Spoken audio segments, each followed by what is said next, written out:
जगातला सर्वात मोठा सुपरस्टार, त्याच्यापेक्षा मोठा फॅन क्लब कोणाचा नाही आहे, ते रजनीकांत पण 3 नंबरचे. आणि आपली जन्मतारीख जर आपल्याला माहिती असेल तर त्यावर आपल्याला कितीतरी गोष्टी माहीत करता येतात. जन्मतारखेचं महत्त्व किती आहे? ही न्यूमरॉलॉजी इथे संपत नाही, ती सुरू होते. 2 अंक म्हणजे काय? 2 अंक हा चंद्रप्रधान अंक आहे, चंद्राचा अंक. 1 तारीख, 10 तारीख, 19 तारीख आणि 28 तारखेला जर तुमचा जन्म झाला असेल, आताची पूर्ण IT इंडस्ट्री राहूवर चालू आहे. अमृत पिला ते खाली पोहोचलं का नाही, त्यापूर्वीच मुंडका उडवला. म्हणून 7 अंक आध्यात्मिक नंबर आहे. धोनीने दोन्ही रिव्ह्यू शोधून काढला. दैत्य गुरु आहेत, ते पण दैत्यांचे, म्हणजे जो जुगाड करतो त्याचे गुरु, त्याचा हा नंबर. कारण गुरुचं कामच सल्ला देणे. 5चं तर काय विचारायला नको, 5 सगळ्यांचा लाडका आहे. ह्यांना गप्पा मारायला आवडतात, गप्पा कट्टा आवडतं. लँडमाइन्स तुम्ही पाय दिला म्हणून तो 9 नंबरची मदत करू शकतो मित्रांची, ती कोणी नाही करू शकत. 2, 4 आणि 8 ज्याची जन्मतारीख आहे त्याला लाईफमध्ये स्ट्रगल हा येतोच येतो. पण ज्या लोकांची जन्मतारीखच आपल्याला माहित नाहीये, ज्यांच्याकडे जन्मतारीखच नाही आहेत, पण हा थोडा अपूर्ण प्रश्न आहे. एखाद्या व्यक्तीच्या लाईफमध्ये नंबरचं किती महत्त्व आहे? धीरूभाई अंबानी 1 नंबर आहेत, MS धोनी 7 नंबर आहे, ओसामा बिन लादेन. नमस्कार, सर्वांचं स्वागत आहे आपल्या नवीन पॉडकास्टमध्ये गप्पा कट्टा चॅनलवरती. तर आज आपल्यासोबत आहेत अमोल मोरे सर. अमोल मोरे सर यांचं वैशिष्ट्य असं आहे की त्यांनी आत्तापर्यंत 1.5 लाखहून अधिक लोकांना कन्सल्टिंग दिलेली आहे वेगवेगळ्या ऑकल्ट सायन्सेसच्या रिलेटेड, आणि त्यांचे 7,000हून अधिक विद्यार्थी आहेत जे त्यांच्याकडून कोर्सेस शिकत आहेत. यांना त्यांच्या कामाबद्दल गव्हर्नमेंट ऑफ महाराष्ट्राकडून देखील पुरस्कार मिळालेला आहे. आणि आज तुमच्यासाठी भरपूर असे बेनिफिट्स आहेत या पॉडकास्टमधून की तुमच्या आयुष्यातील जे प्रॉब्लेम आहेत त्याच्यावरील सर्व रेमेडी आज आम्ही तुम्हाला या पॉडकास्टमधून देणार आहे. चला तर मग सुरू करूया. नमस्कार सर. तर आपल्यासोबत आज जोडलेले आहेत अमोल सर. अमोल सर, तुमच्याकडे जसं की भरपूरशा शास्त्रांचं नॉलेज आहे, ऑकल्ट सायन्सचे नॉलेज आहेत तुमच्याकडे, 23 वेगवेगळ्या प्रकारचे सायन्सचे. तर आज आपल्या प्रेक्षकांना आपण काय देणार आहोत, तर त्यांच्या लाईफमधील रिलेशनशिप इश्यू असतील, पैशाबद्दलचे इश्यू असतील, करिअरबद्दलचे इश्यू असतील, सगळ्यांचे सोल्युशन आज त्यांना आणि मला तुम्ही याच प्लॅटफॉर्मवरती देणार आहे. आणि यासाठी प्रत्येकाला शेवटपर्यंत हा पॉडकास्ट बघावा लागेल, कारण या पॉडकास्टमध्ये आपल्याला हेही कळणार आहे की आपलं येणारं वर्ष कसं आहे. तर चला तर मग सुरुवात करूया. सर्वप्रथम धन्यवाद मला इथे बोलवण्याबद्दल, आणि मी तुमचा आभारी आहे, सर्व प्रेक्षकांचा आभारी आहे. तुम्ही विचारलेला प्रश्न अगदी माणसाच्या आयुष्याच्या अगदी जवळचाच आहे की प्रत्येक मनुष्य जेव्हा जगत असतो, आणि आजचं हे जे लाईफ आहे, पूर्वी आपण म्हणायचो अर्बन लाईफ हे धावपळीचं आहे, धकाधकीचं आहे, पण आज तुम्ही कुठल्याही ठिकाणी जरी गेलात, महाराष्ट्रात, भारतात कोणत्याही ठिकाणी, तरी प्रत्येकजण पूर्वीपेक्षा जास्त बिझी झालेला दिसतो आपल्याला. अशी कुठेतरी लाईफस्टाईल झालेली आहे. आणि मग ह्याच्यामध्ये कुठेतरी एक प्रकारची कॉम्पिटिशन वाढलेली आहे. मग तो फार्मर असेल, गावचा व्यावसायिक असेल, शहरातला एम्प्लॉई असेल, किंवा शहरातला बिझनेसमॅन असेल, कॉर्पोरेट असेल किंवा कॉर्पोरेट एम्प्लॉई असेल. आता मग त्या ठिकाणी त्याला असं वाटत राहतं की मी इतरांपेक्षा थोडासा सक्सेस कसं करू शकतो, मी इतरांपेक्षा थोडंसं एक्सेल कसं करू शकतो, किंवा मग मला माझे पैशासंबंधीचे प्रॉब्लेम आहेत, किंवा मुलं अभ्यास करत नसतील, लग्न जमत नसेल, ह्या सगळ्या समस्या नेमक्या येतात कुठून, आणि मलाच काय येतात त्यातल्या ह्या समस्या, आणि मग मी काय करायला पाहिजे त्याच्यावर. तर यासाठी बघा, आपल्या पूर्वाचार्यांनी भरपूर शास्त्र शोधलेली आहेत आणि भरपूर अभ्यास केलेले आहेत. ते इतके हुशार होते की 10,000 20,000 वर्षापूर्वीच्या ग्रंथांमध्ये ज्योतिषशास्त्राबद्दल अनेक ग्रंथ आढळतात, वास्तुशास्त्राबद्दल अनेक ग्रंथ आढळतात की ज्याच्यामध्ये आपल्याला जबरदस्त माहिती दिलेली आहे. परंतु आजच्या काळात आपल्याला एवढा वेळ नाही आहे की आपण जाऊन एक एक ग्रंथाचा अभ्यास करावा, संस्कृत शिकावं आणि त्यातून नेमकं शोधून काढावं की मला काय हवं आहे. तर सुदैवाने मला माझ्या लहानपणी तेवढा वेळ मिळाला आणि संधी मिळाली. माझ्या आईवडिलांनी मला ते करण्याची अनुमती दिली, आणि म्हणून मी तो अभ्यास तेव्हा करू शकलो. आणि 1997ला ज्यावेळेस मी वैदिक संथा घेतली यजुर्वेद शाखेची, त्याच्यावेळेस मला यजुर्वेद आणि ऋग्वेद या दोन्हींचा अभ्यास करता आला. त्याच्यावेळेस माझ्या असं लक्षात आलं की ह्याला काही सूत्र आहेत, आणि मनुष्याच्या माहितीमध्ये सर्वात प्राचीन काही गोष्ट असेल, अतिप्राचीन लिखित काही गोष्ट असेल, तर ती वेद आहे. मग त्याच्यामध्येच लिहिलेली सगळी शास्त्र आज आपण डिकोड करून वेगवेगळ्या रीतीने अभ्यास करतो. आणि म्हणून तुम्ही विचारलेल्या प्रश्नाचं उत्तर असं आहे की occult science it's a group of sciences, की ज्याच्यामध्ये ज्योतिषशास्त्रही आलं, त्याच्यानंतर ग्राफोलॉजी म्हणजे लिखाणाचं शास्त्र आहे, अंकांचं शास्त्र म्हणजे न्यूमरॉलॉजी आहे. त्याच्यानंतर अशी अनेक प्रकारची शास्त्र आहेत, जसं स्वरविज्ञान आहे, जे आपल्या शरीरातल्या 72,000 नाड्यांचा कंट्रोल करणारं शास्त्र आहे. त्याच्यानंतर ह्याच्यामध्ये जर आपण विचार करायला गेलं, की अजून टॅरो कार्ड आहे किंवा डाउजिंग आहे, बारीक-बारीक गोष्टीसाठीचे वेगवेगळे सायन्सेस आहेत. पण आपल्याला जर आज सोप्या रीतीने सर्वांपर्यंत पोहोचवायचं असेल, तर सगळ्यात कनेक्ट व्हायला सोपं म्हणजे अंकशास्त्र, ज्याला आपण इंग्रजीत न्यूमरॉलॉजी असं म्हणतो. आता न्यूमरॉलॉजी सर्वात समजायला सोपी का? तर आपल्या सर्वांना आपलं नाव आणि जन्मतारीख माहीत असते. 99% वेळेतच जन्मतारीख माहिती असते आणि आपली जन्मतारीख जर आपल्याला माहिती असेल, तर त्यावरून आपल्याला कितीतरी गोष्टी माहीत करता येतात, परंतु हे आपल्याला माहीत नव्हतं. आता आपण माहीत करून घेऊया. आपण जर न्यूमरॉलॉजीबद्दल बोलायचं असेल, तर आता जे जे कोणी आता आपल्याला ऐकतायत किंवा तुमच्या माझ्यापैकी ज्या व्यक्तींचा जन्म कोणत्याही महिन्याच्या 1 तारखेला, 10 तारखेला, 19 तारखेला किंवा 28 तारखेला झाला असेल, तर त्यांचा मूलांक हा 1 असा येतो. याचा ओके. अर्थ काय? 1 आणि 10 तर समजलं, पण 19 म्हणजे 1 कसा? तर 1 अधिक 9 10 परत 1 0 म्हणजे 1 अधिक 0 1. 28 म्हणजे 2 अधिक 8 10 1 आणि 0 परत 1. एक ह्याचाच अर्थ न्यूमरॉलॉजी हे एकांकावर चालणारं शास्त्र आहे. न्यूमरॉलॉजीचा कुठलाही सिद्धांत तुम्हाला बघायचा असेल, तर पहिले त्या गोष्टीला एकांकावर घेऊन यायचं.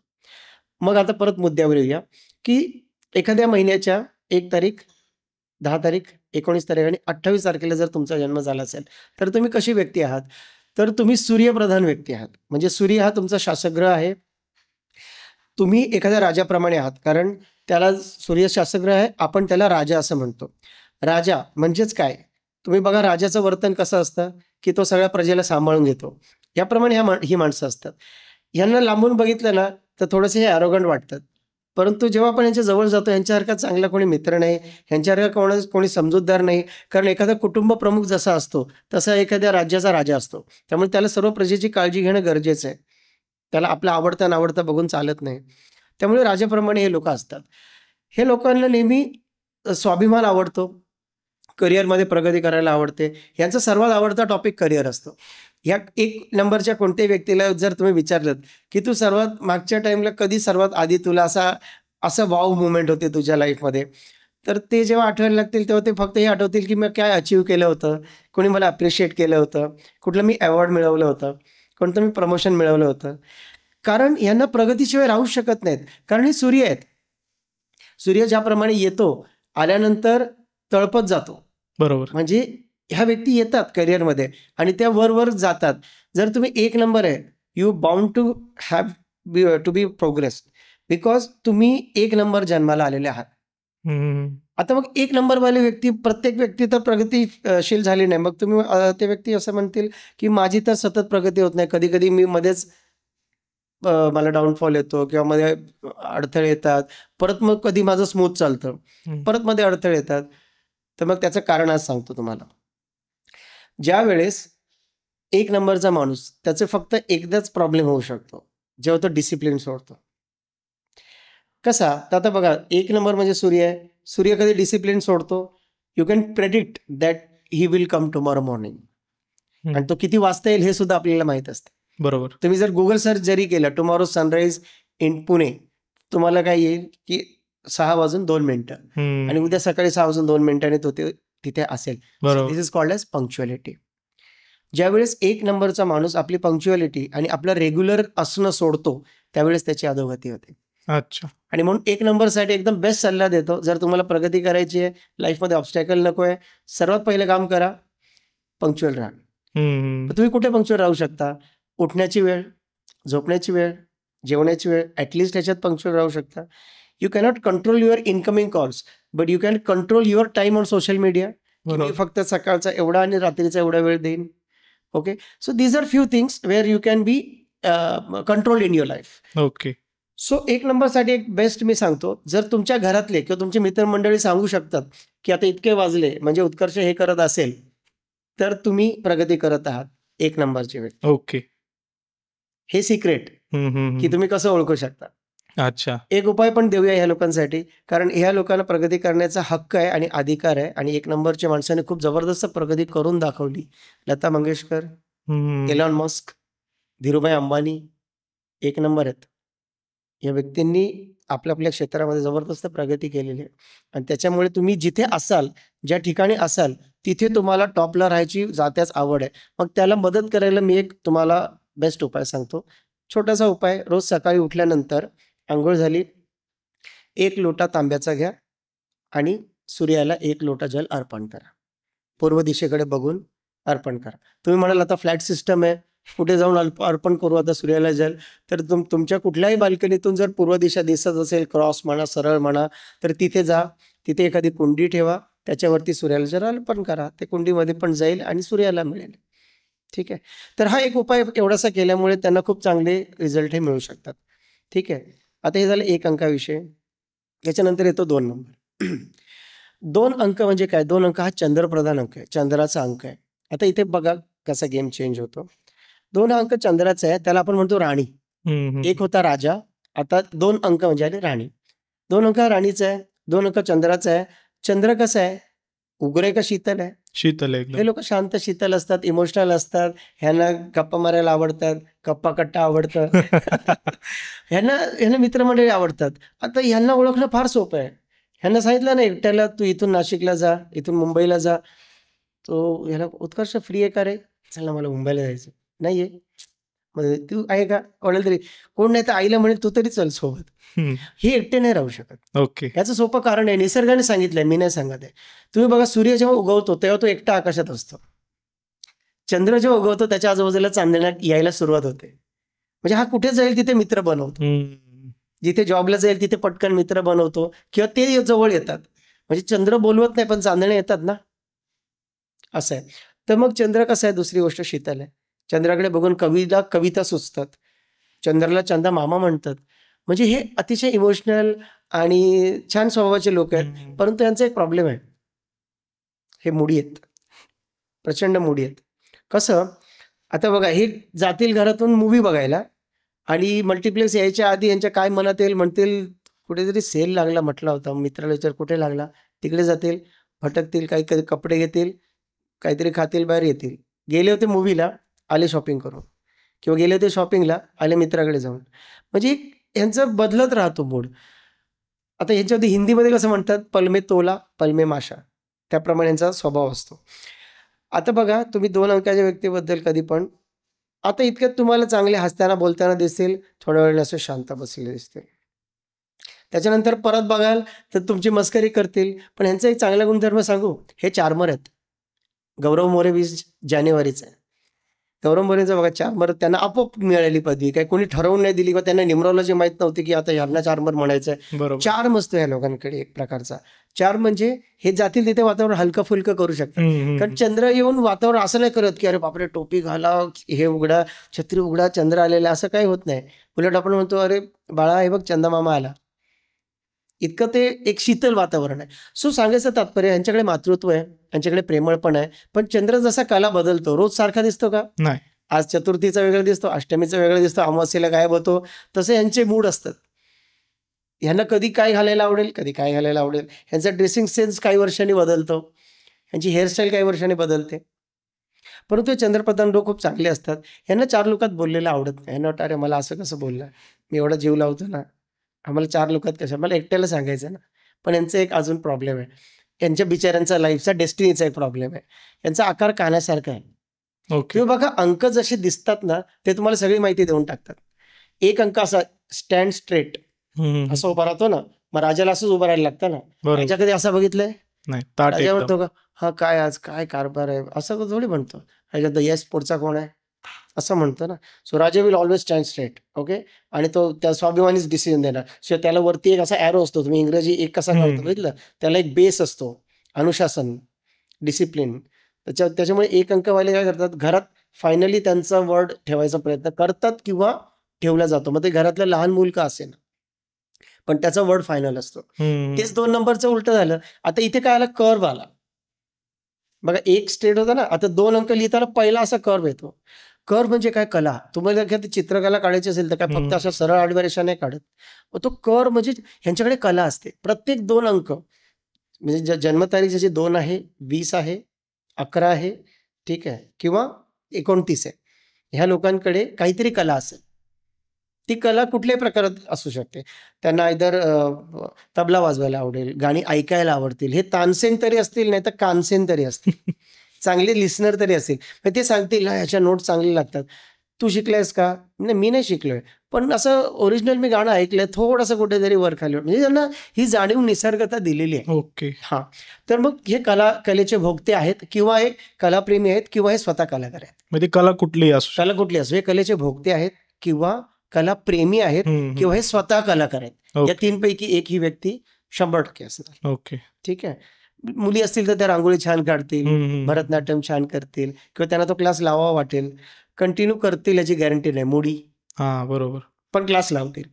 जिमला डोनेशन देणारे हे लोक वर्षात 3 वेळा जिम लावतील, 3 वेगवेगळ्या. ॲन्युअल फी भरतील, जातील आठवडाभर. हे 2 नंबरचे लोक. पुढे येऊया 3 नंबर.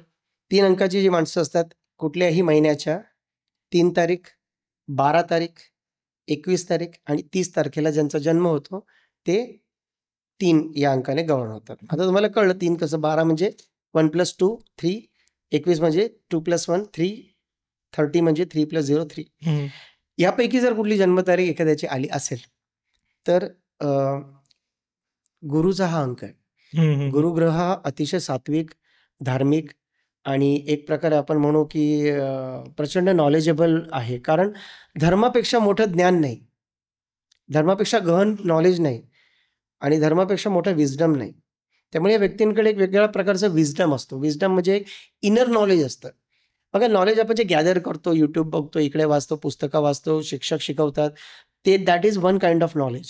Another is wisdom. मग ह्यांच्याकडे जो असतो ना, त्याच्यामुळे ह्यांच्याकडे एक वेगळ्या प्रकारची क्रिएटिव्हिटी असते.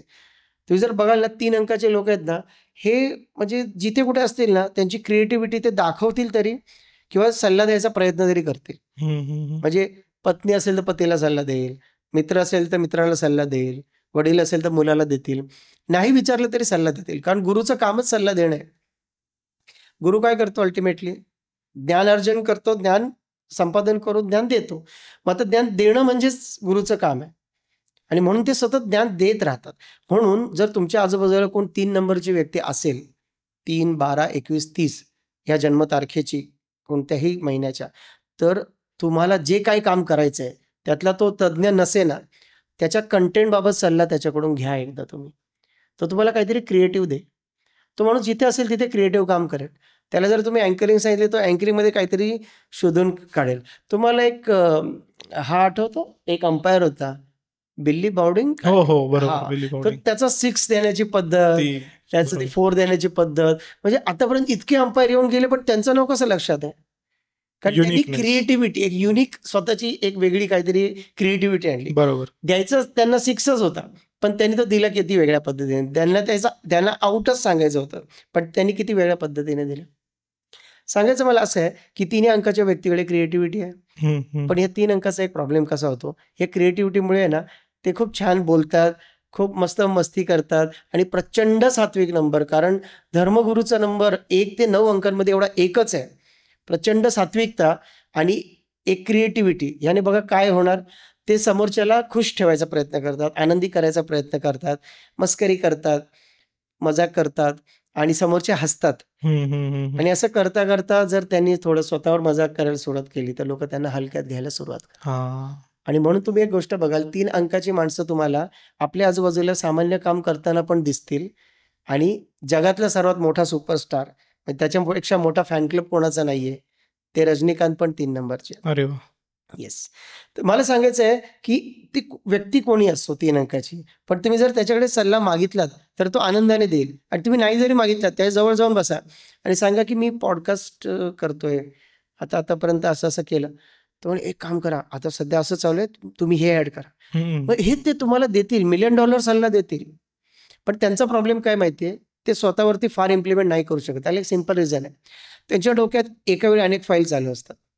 त्यांच्या डोक्यात एक फाईल ओपन नसते, प्रचंड फाईल ओपन असतात. ते कुठली बघू ऍक्सेस करू त्यांना कळत नाही. पण दुसऱ्याच्या बाबतीत मात्र त्यांना मग तो सिंगल फोकस मिळतो. मग ते बरोबर सल्ला तुम्हाला देतात.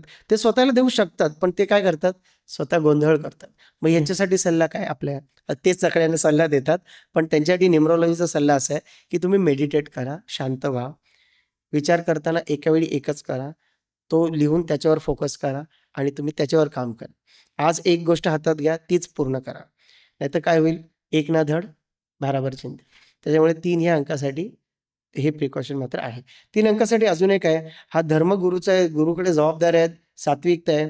जेणे विठ्ठल मात्रा घ्यावी त्याने पथ्य सांभाळावी. 3 या अंकाला नॉनव्हेज खाणं वर्ज्य आहे. 3 या अंकाच्या व्यक्ती इतक्या सात्विक असतात, की तुमच्या आजूबाजूला जर कोण 3 नंबर असेल, तुमचा भाऊ-बहीण, मित्र-मैत्रीण, तुमच्या जवळपासच्या व्यक्ती, तर त्यांना सांगा, "तू रोज मला ₹5 गुगल पे कर." दुसरी गोष्ट, ₹5 सिम्बॉलिक आहे. तुम्ही जेव्हा यांच्याकडून पैसे घेताय, दॅट मीन्स तुम्ही आशीर्वाद घेताय. आशीर्वाद कोणाचा घ्यावा? कोण काय देऊ शकतो? जे त्याच्याकडे ते देऊ शकतो. जर माझ्याकडे न्यूमरोलॉजीचं नॉलेज तर मी देऊ शकतो. नाही तर कुठून देणार? सो 1 ते 9 अंकांमध्ये ह्या 3 अंकाकडे ही ताकद आहे, की तो तुम्हाला कुठलंही ब्लेसिंग देऊ शकतो. आता सगळ्यात जास्त कुठल्या ब्लेसिंगची गरज आहे? फायनान्शियल ब्लेसिंगची.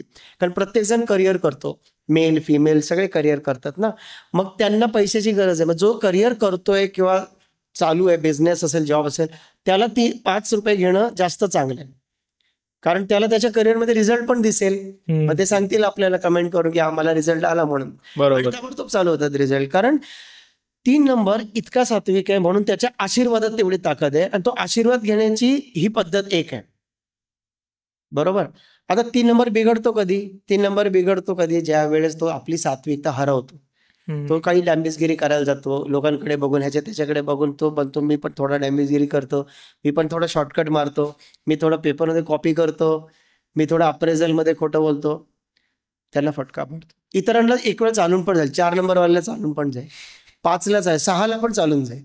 कळेल पुढे 6 कसे जुगाड करतात. पण 3ला नाही चालत. 3ने जे खरं आहे त्या सत्यमार्गावर चालावं, शक्य तेवढं सात्विक राहावं, शाकाहारी जेवण जेवावं आणि जमेल तेवढी सर्वांची मदत करावी, हसून खेळून राहावं, पण स्वतःचा मजाक होऊ नये एवढी काळजी घ्या. So that was about 3 number. Okay. आता आपण पुढे येऊया. 4 नंबर. 4 नंबरच्या व्यक्ती म्हणजे काय? तर ज्या कोणत्या व्यक्तीचा जन्म कोणत्याही महिन्याच्या 4 तारीख, 13 तारीख, त्याच्यानंतर 31 तारीख, बरोबर, आणि 22 तारीख या 4 अंकांमध्ये कुठेही झालेला असेल तर ती व्यक्ती 4 अंकाने रूल होते. 4 हा राहूचा अंक आहे. राहूचा अंक आहे म्हणजे काय? आता पहिली गोष्ट, आता आपण बघतो हे जे बाकीचे जे प्लॅनेट बघतोय, सूर्य आहे, चंद्र आहे, सगळे आपले दिसतात. राहू आणि केतू कसे काय घेतले? तर फार पूर्वी जेव्हा समुद्र मंथन झालं त्यावेळेस एक असुर होता, स्वरभानू नावाचा. तो या समुद्र मंथनामध्ये होता आणि जेव्हा देव दानवांनी वसुकीच्या वरती, पर्वतावरती जेव्हा हे केलं, वसुकी सापाने समुद्र मंथन केलं, त्यावेळेस 14 रत्न निघाली आणि अमृत निघालं. आणि ज्यावेळेस अमृत निघालं त्यावेळेस ते सगळ्यांना हवं हवं असं झालं. मग त्यावेळेस भगवान विष्णूंनी अशी आयडिया केली की देवांनी एक बाजूला रांग लावून बसा, भांडू नका, असुरांनी एका बाजूला लाईन लावून बसा आणि आम्ही सगळ्यांना प्रत्येकाला पाळीपाळीने देणार, पहिला नंबर देवांचा. तर हा स्वरभानू हुशार, तो म्हणतो हे काय करणार, तिकडे देवांच्या लाईनमध्येच संपवून टाकणार. हा त्याला संशय आला, म्हणजे किती डोकं चालतं त्या स्वरभानूचं, याचा रिलेव्हन्स आहे न्यूमरोलॉजीशी. इतकं त्याने इतरांमध्ये, देवांपेक्षा दानवांपेक्षा त्याचं डोकं फास्ट, सुपर फास्ट चाललं. आणि त्याने काय केलं की पटकन सगळ्यांची नजर चुकवून तो अमृत कलशकडे गेला, ते घेतला आणि त्याने तो तोंडाला लावला आणि तो पिणार इतक्यात भगवान विष्णू सर्वज्ञ आहेत, त्याने ताबडतोब त्याला पाहिलं आणि जसं त्याने घडा असा केला तिरका, त्याने पटकन आपल्या सुदर्शन चक्राने त्याचं मुंडकं उडवलं. जसं मुंडकं उडवलं, डोकं झालं राहू आणि धड झालं केतू, अशी पौराणिक ही कथा आहे. आता तो असुर दानव असून पण त्याचं इतकं फास्ट डोकं चाललं आणि त्याला अमृताचा स्पर्श झाला, म्हणून त्याला कुठला तरी दर्जा देणं गरजेचं होतं. बरोबर आहे. त्याच्यामुळे त्याला ग्रहांचा दर्जा देण्यात आला आणि म्हणून आजही पूर्ण ज्योतिषशास्त्रामध्ये, कोणत्याही शास्त्रामध्ये, नवग्रहांमध्ये राहू आणि केतूला स्थान. बरोबर. तर असा हा राहू ग्रह आहे. आता ह्याच्यावरून तुमच्या लक्षात आलं असेल, जर हा राहू झाला तर तो किती हुशार होता आणि तो आहे आज पण. मग हा राहू हुशार आहे त्याचा अर्थ काय होतो, त्यावेळेच्या मानाने त्याचं ॲडव्हान्स डोकं चाललं की नाही, की हे आम्हाला देणार नाही, म्हणजे अहेड. ह्या लोकांची अहेड ऑफ थिंकिंग असते. हे आताच विचार करू शकतात की उद्या काय होणार आहे, पुढच्या वर्षीचा ट्रेंड काय असेल, हा ट्रेंड जाणार आहे का. आता लोक असं बघतात, हे नाही बघत, की तो आजूबाजूच्यानं सांगतो, पप्पांना पण चाललं, पप्पा हे नको करू आता, हे नाही आता, असं चालतं. म्हणजे इतके हुशार असतात. मला सांगायचं असं आहे की यांची कुशाग्र बुद्धिमत्ता आहे ना, तर त्यांनी ती कामं करावी. बघा राहूकडे कोणते अवयव आहेत? त्याच्याकडे ब्रेन आहे, सुपरफास्ट ब्रेन, त्याच्याकडे डोळे आहेत, भविष्य बघणारी नजर आहे त्याच्याकडे स्मेल आहे. या लोकांचं नाक शार्प असतं. किचनमध्ये जर दूध उकळलं तरी आईला सांगतं, आई गॅस बंद कर, दूध उकळलंय, किंवा बघ शिजलं असेल, मला वास येतोय. इतकं शार्प असतात. खरंय. हा, यांचे सेन्सेस खूप शार्प असतात. टेस्ट ते अगदी ॲक्युरेट सांगू शकतात. किंवा एखादा पदार्थ आपण "अरे, कशाची बनवली चटणी", ते त्यातले 3-4 असे इन्ग्रेडियंट सांगून टाकतील. अरे ह्याच्यात हे असेल तसेल. एखादी रेसिपी बनवत असेल ना, तर आपण म्हणू कशी लागेल, तर ते म्हणते अरे नाही नाही, हे चांगली लागेल कारण ह्याच्यात अमुक आहे, ब्रेड आहे, चीज आहे. म्हणजे ह्या लोकांची ती बुद्धिमत्ता कुठल्याही तुम्ही क्षेत्रामध्ये आजमावू शकता. बट स्पेशली कुठे? टेक्निकल गोष्टींमध्ये. राहू हा टेक्निकल प्लॅनेट आहे. आताची पूर्ण IT इंडस्ट्री राहूवर चालते. एखादी व्यक्ती कुठल्याही जरी गावात जरी जन्माला आलेली असेल, तो मुलगा जर त्यांना त्याचं नाव किंवा त्याचा नंबर हा 4 अंकाचा असेल, तर तो नक्कीच IT मध्ये किंवा टेक्निकल क्षेत्रामध्ये चांगलं करू शकतो. आणि म्हणून 4 हा अंक हा टेक्निकॅलिटी दाखवतो. राहूला एक एक शाप पण आहे थोडासा म्हटलं तर, म्हणजे याचा ड्रॉबॅक पण आहे. ह्यांना काय ड्रॉबॅक आहे निसर्गाकडून, की ना ह्या लोकांचं आहे ना सगळी स्वप्न पूर्ण होतात. काय पाहिजे, हे पाहिजे, ते पाहिजे, सगळं होतं. पण यांना ते नाही भेटत जी मेन स्वप्न असतं त्यांचं. नाही तर समजा त्यांना शाळेच्या कॉलेजच्या काळापासून एक मुलगी आवडते, बरोबर. मग ते भरपूर मेहनत करून हे करता, सेटल होऊया आपण मस्त, आणि मग मग आपण छानपैकी तिच्याबरोबरच लग्न करूया असं त्यांना वाटतं. परंतु काय होतं प्रॉब्लेम नेमका, की ते सेटल होईपर्यंत तिचं लग्न होऊन जातं. मग ह्याला सेटलमेंट मिळते, नंतर यांचंही चांगलं लग्न होतं, सगळं होतं, पण त्यांना ती नाही मिळत. मग सांगायचं तात्पर्य काय, की ह्याला सगळं मिळतं लाईफमध्ये, म्हणून ह्यांनी काय करावं. राहू हा थोडासा दुःखी असतो लाईफमध्ये. 4 अंकाच्या व्यक्तींना ना थोडं दुःखी असतात. मग त्यांचा एक सल्ला त्यांच्यासाठी काय माहिती आहे का, की त्यांनी छोटे छोटे गोल बनवा. मोठा गोल बनवू नका, त्याचे मोठे गोल पूर्ण होत नाही. स्वरभानूला अमृत प्यायचं होतं ना, झालं का पूर्ण? नाही. बाकीचं झालं ना, ग्रहाचा दर्जा मिळाला, अमुक झालं, तमुक झालं. मग ह्याच्यावर लक्षात घ्या, की त्यांनी छोटे छोटे गोल बनवावे. ह्या पुराण कथा नाही आहेत फक्त, ह्या आपल्याला आयुष्य जगायला शिकवतात. त्याचा हा रिलेव्हन्स आहे. आणि म्हणून 4 या अंकाच्या व्यक्तीने काय करायचं आहे, की नेहमी जिकडे कुठे असाल तिथे आपलं जे व्हिजन आहे, कारण ती तुमची स्ट्रेंथ आहे. आपलं व्हिजन, आपला सेन्स, त्यांचं 6 सेन्स चांगलं आहे. ते रिसर्चर आहेत. कारण 4 हा अंक कसा लिहितात, मी तुम्हाला सांगितलं अंक जसा लिहितात, तर 4 हा अंकाचा शेवटचा टोक आहे ना, ते बघा एंडलेस आहे. 1ला खाली बेस आहे, 2ला बेस आहे, पण 4चा एंडलेस आहे आणि 7चा एंडलेस आहे. तुम्ही किती मोठा काढू शकता डिपेंडिंग ऑन यू. मग ते पेनिट्रेट करू शकतात. पेनिट्रेट कोण करतो? ज्याला रिसर्च करायचं आहे, तो उत्खनन करतो. एखाद्या गोष्टी के बघा, चीज के जड में जाणं, एखाद्या गोष्टीच्या मुळाशी जाणे, तेच हा खाली जाणारा बाण दाखवतो. सांगायचं मला असं आहे, की 4 हा अंक चांगला रिसर्च करू शकतो. हा चांगला ॲनालिस्ट आहे आणि त्याच्यामुळे ह्यांनी ते कामं करावी ज्याच्यात शरीरश्रम नाही. बघा राहूकडे काय आणि काय नाहीये. मग हे नाहीये ना, मग तुम्ही शरीरश्रम करू नका. तुम्ही ती कामं करा ज्याच्यात डोकं चालवायला लागतं. Okay. Like mutual fund, share market. But share मार्केटमध्ये अति इन्व्हॉल्व्ह होऊ नका, कारण शेअर मार्केटचे अंक 5 आणि 6 आहेत, 4 नाहीये. 4 हा अंक कशाचा आहे, तर 4 अंक तुम्ही इन्व्हेस्ट करा. इन्व्हेस्टमेंट कुठे करा, त्याचा 4 नंबर आहे. It can be mutual fund also, bonds or anything. ठीक आहे. मग 4ला तुम्ही विचारू शकता की मी कुठे इन्व्हेस्ट करू, कारण तो त्याचं चांगलं ॲनालिसिस करेल. कोणत्याही गोष्टीचं ॲनालिसिस करणे, आकलन करणे, त्याला तोडफोड करून समजून घेणे, ते 4चं काम आहे. हे प्रचंड हुशार आणि क्रिएटिव्ह लोक आहेत. ठीक आहे. पण दुःखी लोक आहेत, कारण 2, 4 आणि 8, मी परत सांगणार आहे, आता परत सांगतो, 2, 4 आणि 8 ज्याची जन्मतारीख आहे त्याला लाईफमध्ये स्ट्रगल हा येतोच येतो. आणि 1, 5 आणि 6 हे ज्याची जन्मतारखा असतील त्यांना इतरांपेक्षा पुश लवकर मिळतो. ठीक आहे, पुढे जाऊया. ओके. पुढचा नंबर आहे 5. अतिशय इंटरेस्टिंग, न्यूमरोलॉजीचा सर्वात लाडका नंबर, माझाच नाही सगळ्या न्यूमरोलॉजीचा आवडता नंबर आहे. त्याचं कारण आहे, 5 हा अंक आहे ना, हा राजपुत्राचा अंक आहे, राजकुमार. 4चं सांगायचं राहिलं, 4 कोण आहे? 4 एक दबंग ऑफिसर आहे किंवा गुंड आहे. दबंग ऑफिसर आहे त्या राज्यातला किंवा एक गुंड आहे. आता बघा त्याचे कसे रिलेशन असतील, आता आपण सगळ्यांचे रिलेशन बघणार आहे. 1 कोण आहे? राजा. 2 आहे राणी. 3 कोण आहे? धर्मगुरू, धर्माचं शिक्षण देणारा, जिथे सगळे विद्यार्थी शिकायला जातात. 4 कोण आहे? दबंग पोलीस ऑफिसर किंवा गुंडा, म्हणजे एक डॅशिंग माणूस. 5 कोण आहे? राजपुत्र. आता मला सांगा की राजाचं आपल्या राजपुत्रावर प्रेम असणार, बरोबर, माझ्यानंतर तूच वारस आहे, तो त्याची किती काळजी घेणार. राणीचा आपल्या मुलावर जीव असणार, हो. धर्मगुरूचा जीव असणार, बाबा उद्या आपला राजा हाच आहे, बरोबर. तो ऑफिसर जो आहे 4 नंबरचा, तो पण म्हणणार उद्याचा आपला सुपर बॉस बरोबर. हेच आहेत, ह्याला आतापासून चॉकलेट द्या. 5 अंकाचे सगळीकडे लाड होतात. पण त्याला त्याचं कौतुक नसतं. लहान मुलाला कधी कौतुक असतं का? आपल्याला कौतुक असतं, त्याला थोडी असं वाटतं अरे मला खूप पॅम्पर करतं, असं नाही. त्याला वाटतं काय सारखे गालगुच्चे ओढतायत. 5ला तेवढं कौतुक नसतं त्याचं, स्वतःचं काय मिळालंय त्याचं. पण 5 अंकाला खूप चांगल्या गोष्टी मिळालेल्या असतात आयुष्यामध्ये. तर कशा? तर 5 हा सुदैवी अंक निसर्गानेच ठरवलेला आहे. त्याचं कारण 5 हा मध्ये आहे. त्याच्यावर 1, 2, 3, 4 अंक आहेत. त्याच्या खाली 6, 7, 8, 9 म्हणजे 4 अंक वर 4 अंक खाली असणारा हा 5 हा सेंटरला अंक आहे. आणि म्हणून तो बॅलन्स करणारा अंक आहे. एखादी गोष्ट बॅलन्स करायची तर सेंटरला पकडावी लागते. हे लोक कोण आहेत? हे आनंदी राहणारे आहेत, स्वच्छंदी राहणारे आहेत. जसा एक राजपुत्र असतो, हर्ट लवकर होतात, विसरतात पण लवकर, हे स्वस्थ बसवत नाही ह्यांना. आणि हे सगळे त्यांचं सगळ्यात चांगलं वैशिष्ट्य म्हणजे काय माहिती आहे का? ह्यांचं एकदा ते सेटल झाले ना, होतात हे इतरांपेक्षा थोडे लवकर सेटल.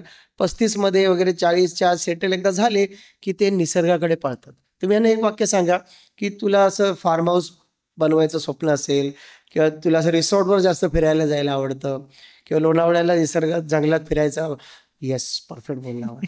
माझं रिटायरमेंट प्लॅनिंग असंच एकदम छान फार्म हाऊस पाहिजे ते सनी देओल सारखा लोणावळ्याला असं माझं स्वप्न आहे. तर हे 5 अंकाच्या व्यक्ती यांना छान एन्जॉय पण करतात लाईफ आणि हे पण करतात. ह्यांचा एक प्रॉब्लेम आहे, ह्यांना ना एन्झायटी इश्यू येतात. एन्झायटी इश्यू काय येतात? आता बघा एक राजपुत्र आहे, तो काय मोठे टेन्शन काढू शकतो का? मग यांना ना कुठलं टेन्शन आलं ना ते मोठं वाटतं. ते टेन्शन घेण्यासारखं असतं, मी नाही म्हणत नाही, ओके. पण त्याची अमाऊंट एवढी पाहिजे तर ते एवढे घेतात. त्याच्यामुळे बऱ्याचदा हे लोक डिप्रेशनमध्ये जाण्याची शक्यता असते, गोळ्या खाण्याची शक्यता असते. तर गोळ्या अवॉइड कराव्या. ह्याने थोडंसं मन स्ट्रॉंग करण्यासाठी ऑटो सजेशन्सचा आधार घ्यावा. स्वतःला चांगले सल्ले द्यावे की मी एक कंप्लीट व्यक्ती आहे, मी पराक्रमी आहे, मी करू शकतो, माझ्यामध्ये आहे हिंमत. हे तुम्ही रोज स्वतःला समजावू शकता. ऑटो सजेशन सकाळी उठल्यावर आणि रात्री झोपताना दिल्याने खूप फरक पडतो. आणि खूप चांगले चांगले ऑटो सजेशन्स ऑनलाईन अवेलेबल असतात, जे तुम्हाला अपील होतात ते तुम्ही नक्की फॉलो करा. 5 अंकाला खूप चांगला त्या गोष्टीचा अनुभव येईल. परंतु 5 हा सुदैवी अंक आहे आणि तसंही 1, 5 आणि 6 ह्या जन्मतारखेच्या व्यक्तींना निसर्ग तसाही मदत करणार आहे. पुढे जाऊया. हो. 5 या अंकाच्या सुदैवानंतर 6 अंक. 6 अंक हा लक्झरीचा अंक आहे. 6 अंक कसा आहे? तो पण कर्व आहे. बघा 2 नंतर 6 असा अंक आहे, ज्याला एकदम मस्त कर्व आहे. मग 2 आणि 6 या अंकांनी इंडस्ट्री रूल होते. मग ती सिंगिंग असेल, बॉलिवूड इंडस्ट्री असेल. याचा अर्थ काय होतो की 6 लक्झरी आहे, इंडस्ट्री आहे. मग 6 अंक कलेचा अंक आहे. हे लोक कलाकार आहेत, कलेचे भोगते आहेत हे सुद्धा. आणि 6 अंक कसा माहिती आहे? हा फॅमिली नंबर आहे. 6 नंबर एकतरी घरात असावा, तो सगळ्या कुटुंबाची काळजी करतो. 6 म्हणतो की काही जर प्रॉब्लेम आला कुटुंबात, तो म्हणतो पहिलं मला बघू दे काय झालं. ते मूल काय झालं, आईला काय झालं म्हणते, थांबा मी डॉक्टरला पहिला फोन करते. आणलं होतं ना त्या दिवशी तुमच्याकडे, आता परत कसा काय त्रास झाला. ते तुमच्या वतीने फाईट करायला तयार असतात. ओके. आणि हे फाईट करायला तयारच असतात. कारण 6 अंकाचे व्यक्ती आहेत ना, हे दैत्य गुरु शुक्राचार्य आहेत. आता दैत्य गुरु आहेत, ते पण दैत्यांचे, म्हणजे जो जुगाड करतो त्याचे गुरु, त्याचा हा नंबर. ह्या व्यक्ती जर खोटं बोलले तर तुम्ही पकडू शकत नाहीत. इतक्यापर्यंत या व्यक्ती मॅनिप्युलेटिव्ह बनू शकतात. डिपेंडिंग तुम्ही कसे संस्कार दिले तसा मुलगा वाढत जातो, बरोबर की नाही. तेच टॅलेंट एखाद्या गुंडाला लागतं, तेच टॅलेंट एखाद्या पॉलिटिशियनला लागतं, तेच टॅलेंट एखाद्या कॉर्पोरेट मॅनेजरला लागतं. पण ते वापरतात कोणत्या प्लॅटफॉर्मवर आहे त्यावर अप्रिशिएशन किंवा तुमचं नाव खराब किंवा चांगलं होत असतं. 6 अंकाचे व्यक्ती जर लॉयर असेल, ते तुमचं शनिवार रविवारी पण बेल आणून देतील. हो, या इतक्या प्रकारचे जुगाडू असतात. आणि 6 अंकाचा जर डॉक्टर असेल, तर तुम्हाला जर 1,000 खर्च असेल तर तो वाढवून पण तुम्हाला आरामात सांगू शकतो, कारण त्याची इच्छा. कारण 6 अंक जे सांगेल ते पटतं समोरच्याला. 6 अंक दैत्य गुरु आहे, सल्ला देणं त्यांचं काम आहे. ह्यांचा सल्ला घेण्यासाठी लोक येतात लांबून लांबून. मित्र मैत्रिणी, त्यांच्या मैत्रिणी, बाजूवाले कोणी येतात आणि म्हणतात काय करू मी, त्यांना विचारतात. 6 अंकाची जर पत्नी असेल आणि जर तिच्या नवऱ्याचा उद्धार नाही झालाय तिच्याकडून, तर ती 6 नंबरची पत्नी नाहीये. कारण हे बॉस आहेत, प्रेमळ खूप आहेत, पण त्यांची प्रेम करायची एक वेगळी पद्धत आहे. हे खूप प्रेमळ आहे, मी पहिलेच बोलले फॅमिली मॅन आहेत, हे वाईट नाही आहेत, परंतु त्यांचं प्रेम व्यक्त करायची पद्धत वेगळी आहे, असं आहे. त्याच्यामुळे 6 अंकाची हे व्यक्त होण्याची एक पद्धत झाली. कारण ते दैत्यगुरु आहे, ते असं प्रेम नाही व्यक्त करू शकत, असं प्लीज वगैरे करून त्यांना येत नाही व्यक्त करता. तुला समजत नाही, एकदा बोललो संध्याकाळी फिरायला जायचं असं, हे असे लोक आहेत. सो यांचं एका वाक्यात ऐका, सगळ्यात बेस्ट. मग यांच्यासारखे चांगला सपोर्ट मिळणार नाही तुम्हाला. सो 6 नंबर एकदम एकदम बेस्ट आहे. 6 नंबरच्या व्यक्तींना लक्झरी आवडते, परफ्यूम आवडतात, ब्रँडेड वस्तू वापरायला आवडतात, आयफोन आवडतो, ट्रॅव्हलिंग आवडतं, मोठी गाडी आवडते, मोठं घर आवडतं, ह्यांना एरोप्लेन आवडतं, ह्यांना फॉरेन ट्रॅव्हल आवडतं. 6 नंबर हा फॉरेनचा आहे. ज्या व्यक्तीच्या जन्मतारखेत 2 वेळा 6 येतो ती व्यक्ती फॉरेनला सेटल व्हायचे किंवा फॉरेनला कामानिमित्त जाऊन येण्याचे चान्सेस हे मोर दॅन 80% असतात. ठीक आहे. असा हा 6 नंबर आयुष्यात लक्झरी घेऊन येणारा नंबर आहे. पुढे जाऊया. हो. पुढचा नंबर आहे 7. अतिशय इंटरेस्टिंग नंबर आहे 7 हा अंक. कारण आतापर्यंत आपण जो 6 अंक बघितला त्याच्या थोडासा विरोधात हा 7 नंबर आहे. 7 हा अंक पुजाऱ्याचा अंक आहे.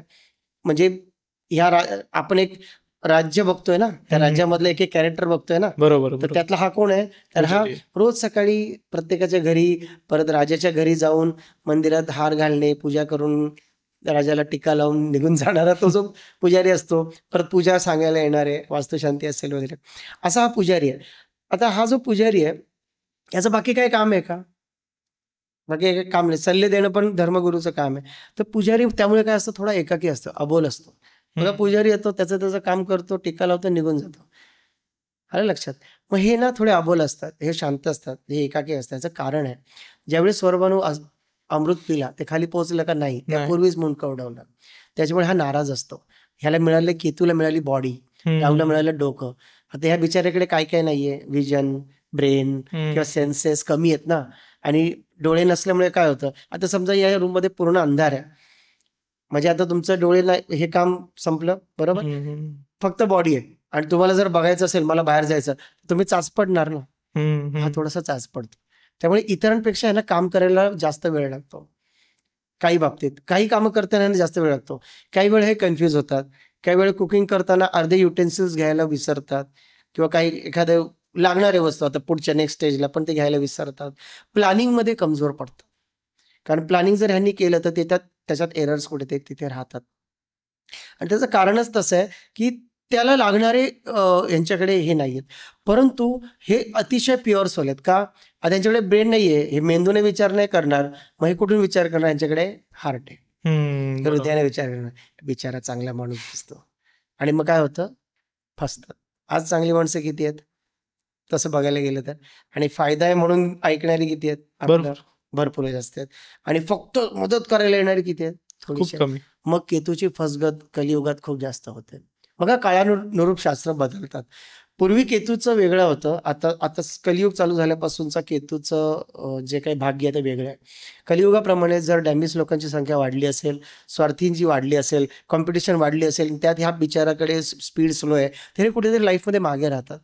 मुलींची लग्न रखडतात तरी. किंवा 7 नंबरबद्दल माझा अनुभव, असं कुठल्या शास्त्रात नाही लिहिलंय पण माझा अनुभव आहे, 7 अंकाच्या मुलीला लग्नाच्या आधी प्रेमभंगाचा धोका असतो 90% वेळेस. 90 आउट ऑफ 100 केसेसमध्ये मी बघितलं. मुलीसाठी सांगतोय मी स्पेशली, आणि मुलं आणि मुली दोघींसाठी, की ह्या लोकांना लाईफमध्ये स्लो रिझल्ट्स येतात.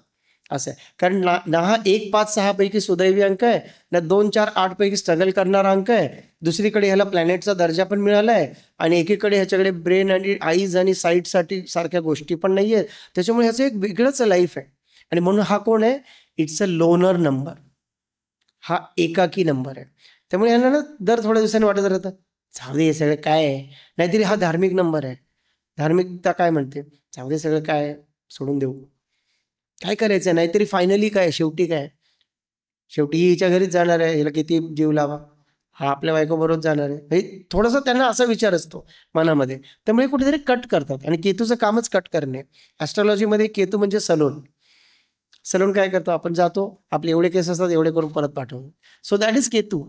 केतू काय, cutting machines, vegetable cutting machine असेल, इतर कुठल्या ह्या कटिंग मशीन, म्हणजे कुठेतरी कट करणे, गोष्ट कट करणे, वस्तू कट करणे, हे सगळं काम त्याचं आहे. आणि मग कट करण्याचा अध्यात्माशी काय संबंध, तर प्रापंचिक गोष्टीपासून कट होणे म्हणजेच अध्यात्म आहे. म्हणून 7 अंक आध्यात्मिक नंबर आहे.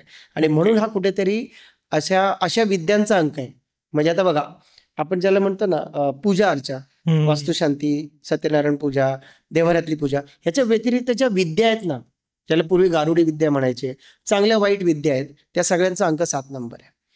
सो 7 अंकावरून त्या बघितल्या जातात. असा 7 थोडा इंटरेस्टिंग नंबर आहे.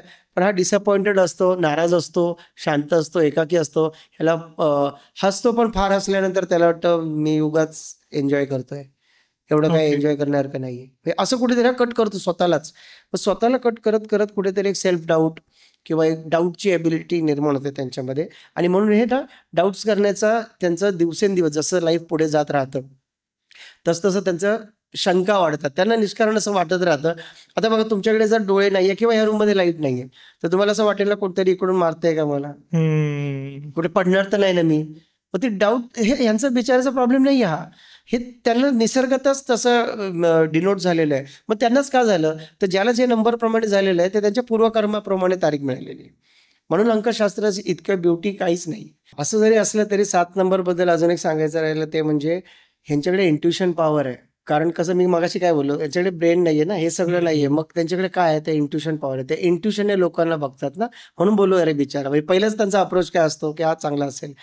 पण 7 नंबर हा स्ट्रॉंग नंबर आहे. कसा? रशियाचे अध्यक्ष पुतिन 7 नंबर आहे. हो. MS धोनी 7 नंबर आहे. धोनीने दोन्ही रिव्ह्यू शोधून काढला. कोणाला नाही दिसलं तर ह्याने रिव्ह्यू का दिले. नंतर कळ अरे त्याला ते दिसलं जे कोणाला नाही दिसलं. कारण हे वाले डोळे नाहीत त्याच्याकडे, त्याकडे ते डोळे 7 नंबरचे. सो 7 नंबर स्ट्रॉंग पण आहे आणि 7 नंबरकडे इंट्युशन आहे. आणि ह्याच्या आधी कोणाला मी सांगितलं 2 नंबरकडे इंट्युशन आहे. बरोबर. 2 चंद्राचा आहे ना, त्याच्याकडे बघून कविता सुचतात म्हणजे तो पण त्याच्याकडे पण इंट्युशन आहे. 7 नंबरकडे इंट्युशन आहे. ह्या लोकांकडे एक अंतस्फूर्ती आहे. ठीक आहे. नेक्स्ट आता आपण पुढचा अंक बघूया जो खूप इंटरेस्टिंग पण आहे. थोडं लोक घाबरतात पण, कारण तो अंक आहे 8. अंक आहे शनीचा. आणि शनीचा अंक असल्यामुळे आपल्याला शनी म्हटलं की असं लगेच भीती वाटते. शनी म्हणजे आता शने आरामात सगळं चाललं. पण तसं नाहीये. शनीची लोकांना इतरांपेक्षा डेफिनेटली स्लो मिळतं. इतर लोक त्याला आपले कलिग पुढे जाताना दिसतात आणि त्यांना स्वतःला कुठेतरी हळू जाताना दिसतात. त्याचं कारण आहे जेव्हा आपण 365 दिवसात एक परिक्रमा सूर्याची पूर्ण करतो, ती पूर्ण करायला शनीला 29 वर्ष लागतात. 29 वर्ष आणि आपण 365 दिवसात 1 वर्षात पूर्ण करून घेतो, बरोबर की नाही. तर म्हणून त्याला असं वाटतं की अरे बाकी सगळे पुढे चालले आणि मी तिथेच राहिलोय. ओके. हा त्याच्यात आता असं जरी त्याला वाटत असलं पण लेट का होईना शनी तिथेच पोहोचतो ना. जसं पृथ्वी फिरून तिथे पोहोचते तर शनी 29 वर्षांनी का होईना पण येऊन पोहोचतो ना. सो त्यांच्यासाठी वाक्य काय, success delayed but not denied. ठीक आहे. म्हणजे त्यांना मिळणार आहे, भले डिले होऊन मिळणार आहे. त्यांना काही डिनाय नाही केली सक्सेस. पण त्यामुळे त्यांनी इतरांच्या ह्याच्याकडे बघून म्हणजे त्यांच्या 14 स्टेजकडे बघून स्वतःच्या 8 स्टेजला कोसत बसायची गरज नाहीये. तुम्ही पोहोचणार आहे तिथे. ह्याचं सर्वात बेस्ट उदाहरण कोण आहे? नरेंद्रभाई मोदीजी. 17 जन्मतारीख आहे त्यांची आणि 17 म्हणजेच 8 आहे. तर त्यांनी किती कष्ट नाही काय केलं सांगा. सगळं केलं पक्षासाठी, जनसंघासाठी, स्वतःसाठी, स्वतः मेंटेन राहण्यासाठी. एवढी वर्ष ह्या वयात पण योगापासून सगळं करतात. किती दौरे काय असेल त्यांचं शेड्यूल. पण 8 नंबरने जर कष्टाला नाही म्हटलं नाही, आज ते नाराज असतील की बघा सगळे पुढे गेले पण मी कसं काय मागे. पण त्यांनी एक गोष्ट लक्षात ठेवली पाहिजे, जे कर्म आहे, शनी हा कर्माचा नंबर आहे. त्याच्यामुळे मेसेज जर क्लिअर नाही पोहोचला तर मग तुम्हाला अंकशास्त्र नाही समजणार. सिंपल मेसेज त्यांच्यासाठी काय की कर्म करायला तुम्ही जन्माला आले, पण ती जर तुम्ही केलीत तर इतरांपेक्षा मोठं रिवॉर्ड मिळेल. कसं आता 8 नंबरला वाटतं अरे सगळे पुढे चाललेत, कोण हा करतोय कोण ते करतोय आणि मी अजून तिकडेच चादरी टाकतोय, तिकडेच लेबल लावतोय. पण मग ज्या दिवशी हा पोहोचतो तेव्हा direct prime minister of India बनतो. म्हणजे 8 नंबर बघा. मला सांगायचं असं आहे की 8 नंबरने न करता जर कर्तव्य करत राहिला तर तो इतरांपेक्षा जास्त प्रगती करून दाखवतो. हा मग आता जर असं सत्य आहे तर मग तो म्हणेल की अरे मग आता असं कर्मच करत राहायचे का. तर ठीक आहे, तुम्हाला मिळत राहणार, फक्त तुमचा स्पीड स्लो आहे. ओके. आणि शनी इज मनी. असं नाही की तुम्हाला पैसे मिळणार. येस, शनी इज मनी. कुंडलीमध्ये पण ॲस्ट्रॉलॉजीमध्ये सुद्धा शनीवरून कर्म बघतात, म्हणजे करिअर बघतात. भृगुनंदी नाडीमध्ये शनीवरून कर्म बघतात. आणि शनीचा संबंध कुठेतरी पैशासाठी आहे. परंतु शनीला काय आवडतं माहितीये का, तुम्ही ते म्हणतील आम्हीच असं का करायचं. तर शनीला अहंकार आवडत नाही. याचं सरळ कारण आहे, ह्या पूर्ण जगाची न्यायव्यवस्था, जस्टिस सिस्टम ही पूर्ण शनी बघतो. आणि म्हणून शनीचा रंग जो काळा आहे तो न्यायव्यवस्थेचा रंग आहे. वकिलांचा कोट काळा आहे. आपले जज असतात ते काळ्या रंगाचं कोट घालून बसतात, बरोबर आहे. त्याच्यामुळे हा त्यांचा जो गळ्यात ते असं व्हाईट आणि बाकीचं असतं काळं. पण सांगायचं तात्पर्य काय आहे, की काळा रंग शनीने स्वतःकडे घेतलेला आहे. जो कोण जवळ घ्यायला तयार नव्हता, त्याला शनीने आपलंसं केलं. शनीकडे न्याय व्यवस्था आहे आणि म्हणून एक गोष्ट लक्षात ठेवा, की आपण बघितलं एक राजा आहे, त्याच्या खालोखाल जेवढे नंबर बघितले ते सगळे राजाशी जुळवून घेतात. परंतु राजालाही शासन करायचा अधिकार न्याय व्यवस्थेला असतो. जसं भारतात सुप्रीम कोर्ट हे सर्वोच्च अधिकार असणारी गोष्ट आहे. बरोबर. ते कोणत्याही नेत्याला, कोणत्याही अधिकाराच्या व्यक्तीला देखील कटघऱ्यामध्ये उभं करून क्वेश्चन करू शकतो आणि जर तो दोषी असला तर त्याला काही सेंटेन्स करू शकतो. सांगायचं मला असं आहे, की शनी या माणसाने नाराज होऊ नये. तुम्हाला दिलेला अधिकार हा सुप्रीम अधिकार आहे आणि मग जिथे अधिकार आहे तिथे जबाबदाऱ्या तर येणार ना. पण तुमची जबाबदारी आहे तुम्हाला इगोलेस होऊन काम करायचं आहे. जेवढ्या 8 नंबरच्या व्यक्ती इगोलेस होऊन काम करतील, म्हणजे जे काम करतं त्याच्यात ॲप्रिशिएशनची अपेक्षा न करणे. बाकीच्यांना करू दे, तुम्ही नाही करायची. तुम्ही जर केली तर मग तिथे काय होईल, ब्रीच ऑफ कॉन्ट्रॅक्ट. म्हणजे तुम्हाला शनी म्हणून जन्माला घातलं, तुम्हाला काहीतरी छान द्यायचं होतं, मोठं टायटॅनिक द्यायचं होतं आणि तुम्ही यॉट नाही मिळाली म्हणून भांडत बसले. निसर्ग म्हणतो तुझं इकडेच स्वप्न, तुला ते तेवढं मोठं व्हिजन काही दिसत नाही, असं आहे. त्यामुळे शनीने व्हिजन मोठं ठेवावं, कारण 1 आणि 8 हे फार मोठे अंक आहेत. राजा किती मोठा असतो, त्याला शासन करणारं किती मोठं असेल. मग त्याने या छोट्या गोष्टीत अडकू नये, त्याने गपचूप आपली कर्म करावी, राहताना सगळ्यात मागे राहावं, सर्वात छोटी कामं करावी. शनीची एक सर्वात बेस्ट रेमेडी, शनीला जर खूप त्रास होत असेल, यांना हाडांचा त्रास खूप होतो, जॉईंट्स पेन होतात, दात खराब होतात लवकर इतरांपेक्षा, हाडांची दुखणी किंवा कॅल्शियमची कमी. या व्यक्तींसाठी अजून एक आहे, की जेव्हा हे स्लो वाटतं ना करिअरमध्ये, त्यासाठी पण आणि ह्या आजारपणांसाठी पण. यांनी आहे ना, शक्य झालं तर घरातलं बाथरूम आठवड्यात शनिवारी धुवून काढायचं, स्वतःच्या हाताने धुवून काढायचं. रोज घाम येईपर्यंत चालायला जायचं किंवा व्यायाम करायचा, शनी ठीक होईल तुमचा. शनी काय म्हणतो, तू मेहनत करताना दिसलं पाहिजे मला. मग घाम येईपर्यंत व्यायाम करणे म्हणजे स्वतःला काहीतरी कष्ट करून घेणे. कष्ट आवडतं शनीला. शॉर्टकट जुगाड काम ते 6 नंबरचं आहे, आपलं नाही. 4 नंबरचं आहे, ते आपलं नाहीये. तर त्यांना मिळेल, पण आपल्याला अजून मोठं मिळेल. ते सगळे एकच व्यक्ती, मी तुम्हाला सांगतो मगाशी, एकच व्यक्ती अशी आहे, कोणती व्यक्ती अशी आहे, की जी रूममध्ये आली की सगळ्यांना उभं राहावं लागतं. मग समोर MLA MP का असे ना, जज तो शनीवरून बघतात. म्हणजे तुमची ऑथॉरिटी फार मोठी आहे. फक्त तुम्ही आत्ताचा स्ट्रगल बघताय. त्या जजला जज बनायला कितीतरी वर्ष शिक्षण, त्याच्यानंतर त्याचं ते न्याय हे चुकू नये म्हणून कितीतरी त्याला अभ्यास, आणि एवढ्या तो त्या तपश्चर्येमधून गेलेला असतो. ती तपश्चर्या करताना जर कंटाळा नाही केला तर तुम्हाला सुप्रीम पोझिशन मिळू शकते आणि मिळतेच. कधी success delayed but not denied, ह्याला म्हणतात शनी. आणि त्यामुळे शनी हा जबरदस्त अंक आहे. त्यांनी कधीच दुःखी राहण्याचं कारण नाहीये, त्यांनी तर काही हे करण्याची गरज नाही. हां, जे मी तुम्हाला मगाशी सांगितलं होतं, की सूर्याला जल द्यायचा जे उपाय असतो ना, तर शनीच्या लोकांचं सूर्याशी जमत नाही, कारण 1 आणि 8चे पहिल्यापासून शत्रुत्व आहे. आणि बघा, राजा सर्वांशी चांगला वागेल, पण राजाला 8चा प्रॉब्लेम आहे, कारण राजाला माहिती आहे आपल्याला कधी शिक्षा झाली तर हाच करू शकतो, म्हणून 1 आणि 8चं जमत नाही. शिवाय शनी आणि सूर्याचं पितापुत्राचं नातं आहे, त्याच्यामुळे. आणि त्याने ॲक्सेप्ट न केलेला, नाजायज औलाद म्हणतात त्याला, ॲक्सेप्ट न केलं. हो, ती आता पुराण कथेत आपण आता नको पडूया, कधीतरी आपण बोलूया त्याच्यावर. पण त्याच्यात तुम्हाला कळेल की तो छायाग्रह आहे आणि तो त्याच्या याच्या छायेचा पुत्र आहे, त्याच्यामुळे सूर्याने त्याला कधी ॲक्सेप्टच केलं नाही आणि म्हणून पण ते थोडेसे नाराजच असतात शनीची माणसं. पण असं जरी असलं तरी पण मला असं म्हणायचं आहे, की त्यांनी मग सूर्य उपासना करू नये, गायत्री मंत्र म्हणू नये, ठीक आहे, सकाळी सूर्याला जल देऊ नये, लाल रंगाचा टीका लावू नये. जे कोणी 8 नंबरचे व्यक्ती असतील आणि जर ते लाल टीका, कपाळाला कुंकू किंवा टीका लावत असतील, त्यांच्याकडे एक धार्मिक सिम्बॉल म्हणून वगैरे, तर त्यांना त्रास होईल. कारण हे सूर्याचं आहे ना, सूर्य म्हणजे आपला सुरुवात ही आहे ना, चेहरा, तेज. आणि हा तिथे आपल्याला कपाळ म्हणजे सूर्य आहे आणि तिथे आपण लाल रंग शनीच्या लोकांनी लावू नये, असा त्याचा अर्थ होतो. पुढे जाऊया. हो, ठीक आहे. 8 नंतर येतो 9 नंबर. 9 हा जबरदस्त नंबर आहे. 9 सारखा नंबर नाही, कारण 9 हा मंगळाचा अंक आहे. मंगळावरून काय काय बघतात, सोल्जर्स आपले बॉर्डरवरचे, नेव्ही, त्याच्यानंतर आपले एअरफोर्स, पोलीस, राखीव पोलीस दल, फायर ब्रिगेड, आपल्या सुरक्षा व्यवस्था, ह्या सगळ्या तिकडून बघितल्या जातात. आता आणि दुसरी गोष्ट, 9 नंबरवरून काय बघितलं जातं, तर एक मानवतावादी अंक, ह्युमॅनिटेरियन नंबर आहे तो. आता मग तुम्ही म्हणाल एकीकडे मानवतावादी आणि दुसरीकडे तो गन घेऊन उभा आहे, मग हे कसं विरोधाभास नाही वाटत का जरा ऐकायला? तर असं नाहीये. बघा, एखाद्या व्यक्तीला पगार मिळतो, तो 6 तास काम करतो. त्याला जर सांगितलं तू 8 तास काम कर, तुला ओव्हरटाईम मिळेल, तो आनंदाने करेल. अजून तेव्हा तो म्हणेल मी थोडा करतो, मला द्या पगार.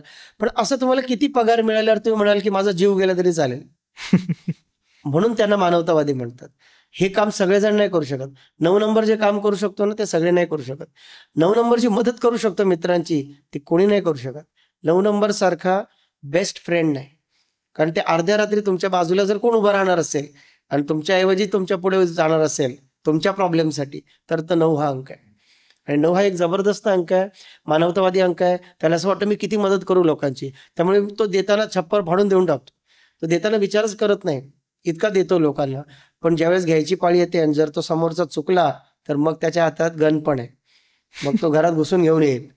हे पण लक्षात ठेवा. त्याच्यामुळे 9 हा अंक जो आहे हा मुळी नाहीये, तो दुसरा ठरवतो हा कसा वागणार. जर तुम्ही अन्यायकारक वागलात, त्याला अन्याय नाही चालत. तुम्ही त्याला लुटून खाल्ला तरी चालेल, पण त्याला अन्याय नाही चालत. तुम्हाला खरंच जेन्युइन प्रॉब्लेम आहे ना, तो स्वतःचं घर विकून तुम्हाला पैसे देईल.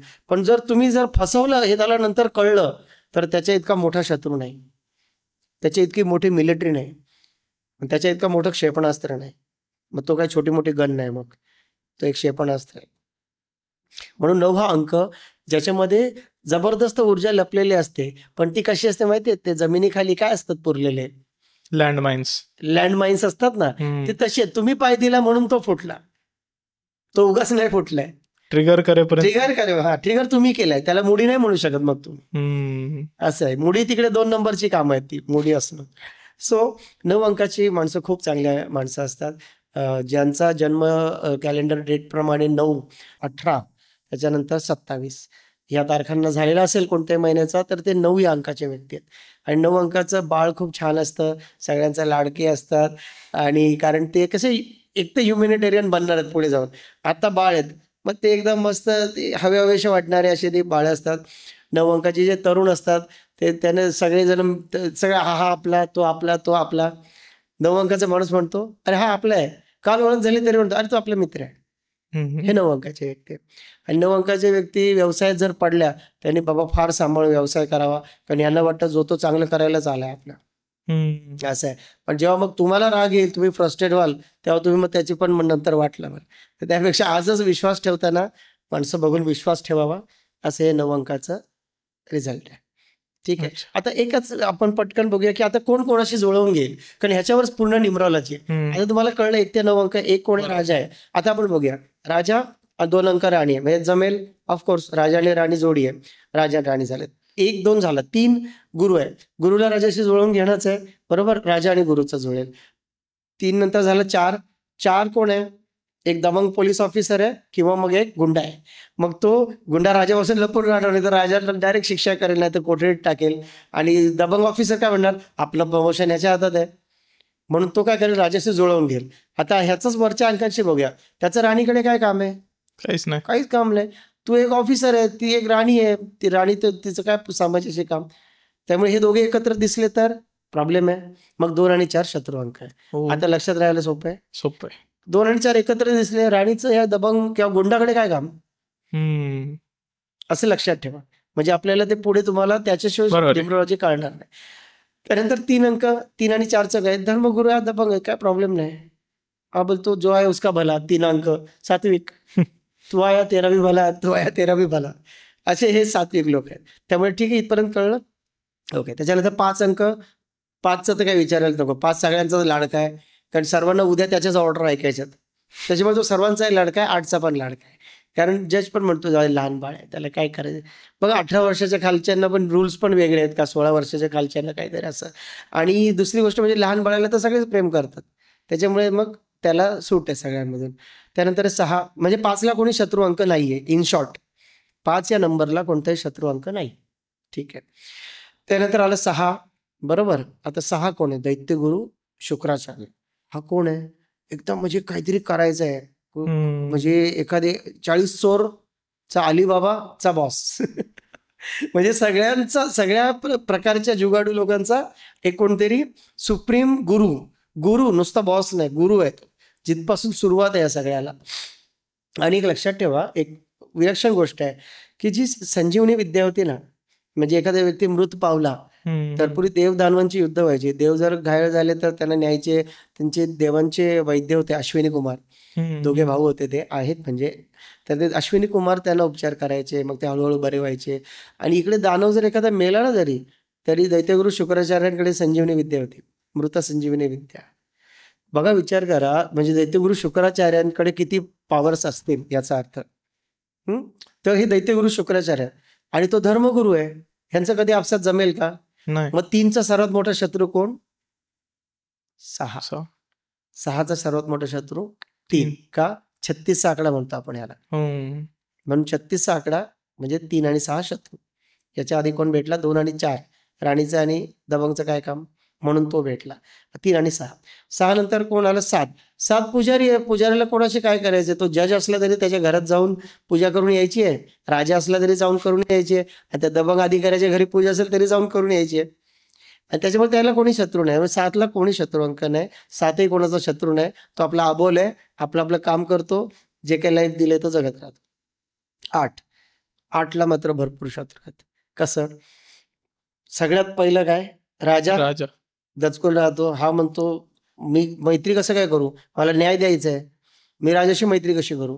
त्याच्यामुळे तो 8 आणि 1चं होत नाही. त्याच्यानंतर 2 राणीकडे जजचं काय काम? मग 2 आणि 8 जमत नाही, बरोबर. 3 आणि 8 चांगले आहेत, कारण तो धर्मगुरू आहे. तो इतका सात्विक आहे की त्याला काय शिक्षा करणार तुम्ही? तो हाच मुळात सात्विक. जो आया उसका भला. तो काय, त्याला काही वाकडं जमत नाही, उलटं जमत नाही, येत नाही, आणि केलं तर त्रास पण होतो, त्याचा त्यालाच त्रास होतो. शनी म्हणतो माझी गरजच नाही तुला.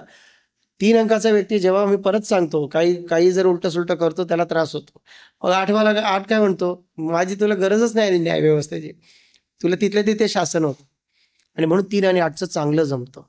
ठीक आहे. त्याच्यानंतर 4 दबंग आहे, गुंड पण आहे. गुंडन जजचं कसं नातं असेल? तू फक्त ये माझ्यासमोर, असंच बोलणार ना तो. मग आता लगेच तुम्हाला क्लिअर झालं शत्रू अंक 8 आणि 4चा जमणार नाही, 8 आणि 2चं जमणार नाही. इथपर्यंत क्लिअर आहे. 8 आणि 3चं जमेल. 5 सगळ्यांचंच चांगलं आहे. 5 नंतर आला 6 कसा आहे? की जुगाडू आहे, पण तो कसा आहे? तो दैत्य गुरु आहे. त्या गुरुची उपाधी आहे त्याला. त्याच्यामुळे त्या गुरुच्या उपाधीला किंवा त्या जुगाडांमुळे तो कधीच कुठल्या फॉल्टमध्ये येत नाही. आणि त्याचा रेकॉर्ड क्लिअर आहे, आणि त्याचा रेकॉर्ड साफ आहे, म्हणून जज त्याला काहीच करू शकत नाही. आणि म्हणून जज पण त्याच्याशी जुळवून घेतो. कारण म्हणून म्हटलं 6 नंबरचा वकील सगळ्यात चांगला वकील. तो 8 कडून ते करून घेऊ शकतो. बाकी कुठल्याही नंबरची ती ताकद नाही. म्हणून सर्वात बेस्ट जोडी कुठली आहे? 8 आणि 6 ही सर्वात बेस्ट जोडी झाली. का? एक मस्त जुगाडू माणूस, जज तर स्वतःच्या खुर्चीतून उठून जाऊन काय करू शकत नाही. हा म्हणतो तुम्ही बसा ना, मी आणून देतो, तुम्हाला काय पाहिजे? तो पाहिजे तो मी आणून देतो. तुम्हाला तो 4 नंबर पाहिजे, मी ते आणून उभा करून देऊ शकतो. एवढी बुद्धिमत्ता खरंच 6 कडे असते, 6 अंकाच्या लोकांकडे असते. झालं. त्याच्यानंतर 8 आणि 8 एका कोर्टात 2 जज कसे बसतील? 8चा कट्टर शत्रू 8 नाही राहू शकत. 9 सेनापती, बरोबर. सेनापती आहे तो, तर जाऊन त्याचं कामच आहे. राजा बोलला लढ, म्हटलं जायचं सपासप कापायचं. मग जज तर बघतच असतो किती मारले ते. त्यामुळे 8 आणि 9 जमूच शकत नाही. म्हणजे 8चे कोण शत्रू झाले? पहिला राजा 1 नंबर, मग 2 नंबर राणी, 3चं जमतं चांगलं कारण सात्विक. 4 गुंड आहेत, पहिला त्याच्या रडारवर आहे, म्हणजे 8 आणि 4 नाही जमणार. 5 सगळ्यांचा मित्र आहे, 7 सगळ्यांचा मित्र आहे, 6 बेस्ट फ्रेंड आहे ह्याचा. ह्याला जे पाहिजे 6 आणून देतो, बरोबर. उरला 8 आणि 9 ते त्याचे शत्रू अंक आहे. सो हे जर नीट लक्षात राहिलं आपल्या या अशा रीतीने. आणखी एक शत्रू अंक कोणता आहे? 6 आणि 9. कसा सांगतो? 6 काय आहे? एक दैत्यगुरु शुक्राचार्य आहे. तर उटपटंग शिकवत असतो ना सगळ्यांना, उलट सुलट. अरे हे नाही होत, तिकीट नाही मिळत, असं जायचं असतं. तिकीट कुठे गेला? इकडून लाईन आहे कसली, ते काय असतं ना, आपण देवाच्या दर्शनाला गेल्यावर पासची लाईन 6 नंबर. 5ची लाईन 6 नंबर असतं. हा वेडा 3 नंबर जाऊन मुखदर्शन घेऊन येतो, पण 6 तोपर्यंत डायरेक्ट आतमध्ये जाऊन दर्शन पण घेऊन येतो, असं आहे. सो 6 असं आहे ना. मग सेनापतीला ते आवडत नाही.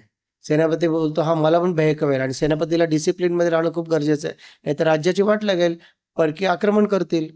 जुगाड करून नाही चालत, तिथे युद्धच करावं लागतं. त्यामुळे युद्ध आणि जुगाड एकमेकांच्या विरुद्ध गोष्टी आहेत. 6 आणि 9 अजिबात जमत नाही, 6 आणि 3 अजिबात जमत नाही. मागे सांगितलं तसं दैत्यगुरु धर्मगुरू, 3 धर्मगुरू आहे ना. मग आता 3 आणि 6 म्हणजे 6चे 2 दुश्मन आहेत, 3 आणि 9. 3चा एकच दुश्मन आहे 6 आणि 9चा एक दुश्मन झाला कोण, म्हणजे 6. तर अशा रीतीने आपल्याला 1 ते 9 अंक आणि त्याचं कोणाशी जमत नाही हे एकदा जर कळलं तर ह्यातून अनेक गोष्टी पुढे आपल्याला समजायला मदत होते. नक्कीच, नक्कीच. हे खूप जास्त छान प्रकारची माहिती तुम्ही दिलेली आहे. आपल्या सर्व प्रेक्षकांना याची नक्कीच मदत होईल, की आजूबाजूच्या लोकांच्या बद्दल त्यांचं समजून घेणं, स्वतःबद्दल समजून घेणं, हे खूप गरजेचं होतं. की आपण आता पुढे जसं अंकशास्त्रामध्ये जाणारच आहे, न्यूमरोलॉजीमध्ये, तर आता नंबर त्यांना कळलेले आहेत.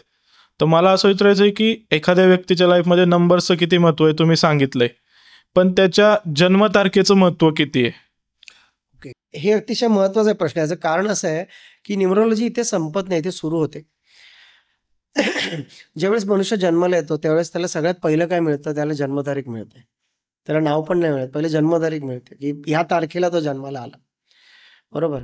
आता ज्यावेळेस आपण जन्मकुंडली बनवतो त्यावेळेस जन्मकुंडली बनवताना ॲक्युरेट बर्थ टाईम लागतो आणि ॲक्युरेट बर्थ टाईम हा एक फार मोठा विषय आहे. मी स्वतः ज्योतिषचा अभ्यासक असून पण तुम्हाला सांगतो, कारण ॲक्युरेट बर्थ टाईमसाठी एका बेबीचा जन्म होताना एक 5-10 मिनिटं निघून जातात आणि त्यातला नेमका बर्थ टाईम शोधावा लागतो. म्हणून पण जन्मतारीख मात्र तीच असते. त्याच्यामुळे ती समजायला सोपी आहे, इम्प्लिमेंट करायला सोपी आहे आणि आपल्या प्लस मायनसशी कनेक्ट करायला पण सोपी आहे. तर याचा अर्थ असा होतो की आपल्याला पहिला आशीर्वाद काय मिळाला, तर जन्मतारीख. आणि ही जी जन्मतारीख आपल्याला मिळाली आहे त्याच्यामध्ये आपल्याला 2 अंक काढता येतात. एक आहे मूलांक, एक आहे भाग्यांक. मूलांक म्हणजेच काय, जे आता आपण बघितलं ते सगळं मूलांक आहे. म्हणजे एखाद्या महिन्याच्या 1 तारखेला, 10 तारखेला, 19 तारखेला किंवा 28 तारखेला जर कोणाचा जन्म झाला तर त्याचा मूलांक 1 म्हणजेच कॅलेंडर डेटची 1 अंकी टोटल. मी सुरुवातीला सांगितलं की न्यूमरोलॉजीत प्रत्येकाला 1 अंकावर आणायचं. मग त्याचप्रमाणे तुम्ही एखाद्या जन्मतारखेची टोटल करा, पूर्ण डेट ऑफ बर्थची, त्याच्यामध्ये कॅलेंडर डेट, महिना, इयर ऑफ बर्थ, त्याची टोटल करा.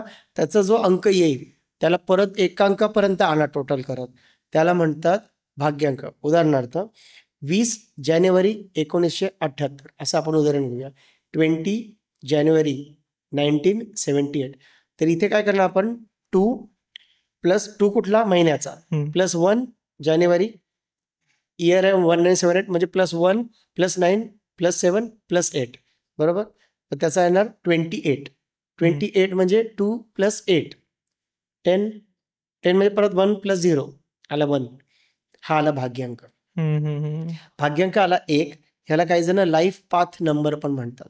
हा देखील तितकाच महत्त्वाचा असतो आणि म्हणून मी आता जे गुणधर्म सांगितले हे तुमच्या भाग्यांकाला पण लागू पडतात. जर तुमचा भाग्यांक 1 ते 9 पैकी असेल तर त्याचे गुणधर्म तुम्हाला लागू होतात. ओके. येस, म्हणजे जेवढे मुलांकाचे होतात तेवढेच होतात, भाग्यांकाचे गुणधर्म लागू होतात. सो जन्मतारखेवरून आपल्याला इतकी महत्त्वाची आहे की तुम्हाला हे अनालिसिस करायला मदत होते की मी कसा आहे, माझी पत्नी कशी आहे, माझी भावंड कशी आहेत, माझा पार्टनर कसा आहे, बिझनेस पार्टनर कसा आहे, माझी मुलं कशी आहेत, त्यांची एकाग्रताची क्षमता किती आहे, त्याप्रमाणे मला त्यांच्याशी कसं वागलं पाहिजे, हे सगळं पहिलं बेसिकली आपल्याला माहीत पडतं. ह्यांच्यासाठी चांगलं वाईट काय आहे, बरोबर की नाही. हा स्लो आहे की फास्ट आहे, राहू जेवढा फास्ट आहे तेवढा केतू स्लो आहे. त्याला त्याला कुठल्या लर्निंगला टाकलं पाहिजे आपण, त्याला कुठे फोर्स नाही केलं पाहिजे, त्याचे स्ट्रेंथ अँड वीकनेस तुम्हाला आता कळाले एवढ्या वेळेमध्ये, बरोबर की नाही. मग जन्मतारखेचं इतकं महत्त्व आहे की त्याच जन्मतारखेवरून त्यात कोणते कोणते अंक आलेत, ठीक आहे, त्या अंकांवरून आपल्याला त्या व्यक्तीचा कल, स्वभाव, यशस्वी होण्याचे पर्सेंटेज हे कळतात. आणि यशस्वी होण्याचे पर्सेंटेज कळायचा अजून एक रस्ता म्हणजे तुमचा मूलांक आणि भाग्यांकाचा परस्पर संबंध जो मी आत्ता सांगितला ना, तो तुम्ही तुमच्या मूलांक भाग्यांकाशी जोडा. उदाहरणार्थ एखाद्या व्यक्तीचा मूलांक 1 आणि भाग्यांक 9 आहे. 9चं काय सांगितलं मी, सेनापती. 1 सांगितला राजा. राजा आणि सेनापतीचं नातं काय, जर ते दोघे घट्ट कोऑर्डिनेशनमध्ये असतील तर कुठल्या राज्याची मजा आली चाल करायची. मग अशा व्यक्ती आयुष्यात किती सुदैवी असतील. मुकेश अंबानी 1 and 9, अनेक इंदिरा गांधी 19, नायका, अनेक उदाहरणं आहेत की ज्याच्यामध्ये 1-9 कॉम्बिनेशन एकत्र आलंय आणि त्याच्यामध्ये ग्रोथ मिळाली, त्यांना स्वतःला ग्रोथ मिळालेली आहे असे आहे. तर 1-9 हे बेस्ट कॉम्बिनेशन आहे. तसे मगाशी सांगितलेले तुमचे स्वतःचे बघा तुम्ही. जसं आता माझं 1 and 2, 2 and 1 कॉम्बिनेशन, माझा मूलांक 2 आहे, भाग्यांक 1 आहे. मग राणी आणि राजाचं कॉम्बिनेशन विच इज गुड. एखाद्या व्यक्तीचं 3 and 8 असेल तो मी सांगितलं 8 आणि 3 चांगलं आहे ना, धर्मगुरू आहे आणि एक न्याय व्यवस्था आहे. सो ती स्टोरी जर तुम्ही लक्षात ठेवली ना, तर तुम्हाला लगेच कळेल की याचं चांगलं आहे की वाकलं आहे. याचा याच्याशी काय संबंध. आपण म्हणतो ना, राणीचं दबंग जवळ ऑफिसर जवळ काय काम, मग 2 and 4 आलाय म्हणजे कुठेतरी प्रॉब्लेम आहे. त्यातल्या त्यात तुमच्या मुलांक आणि भाग्यांकामध्ये दोन्ही मिळून 1, 5, 6 आलेला असेल तर तुम्ही दोन्हीमध्ये आला असेल तर सुदैवी. 1 and 5, 1 and 6, 5 and 6 तर जबरदस्त.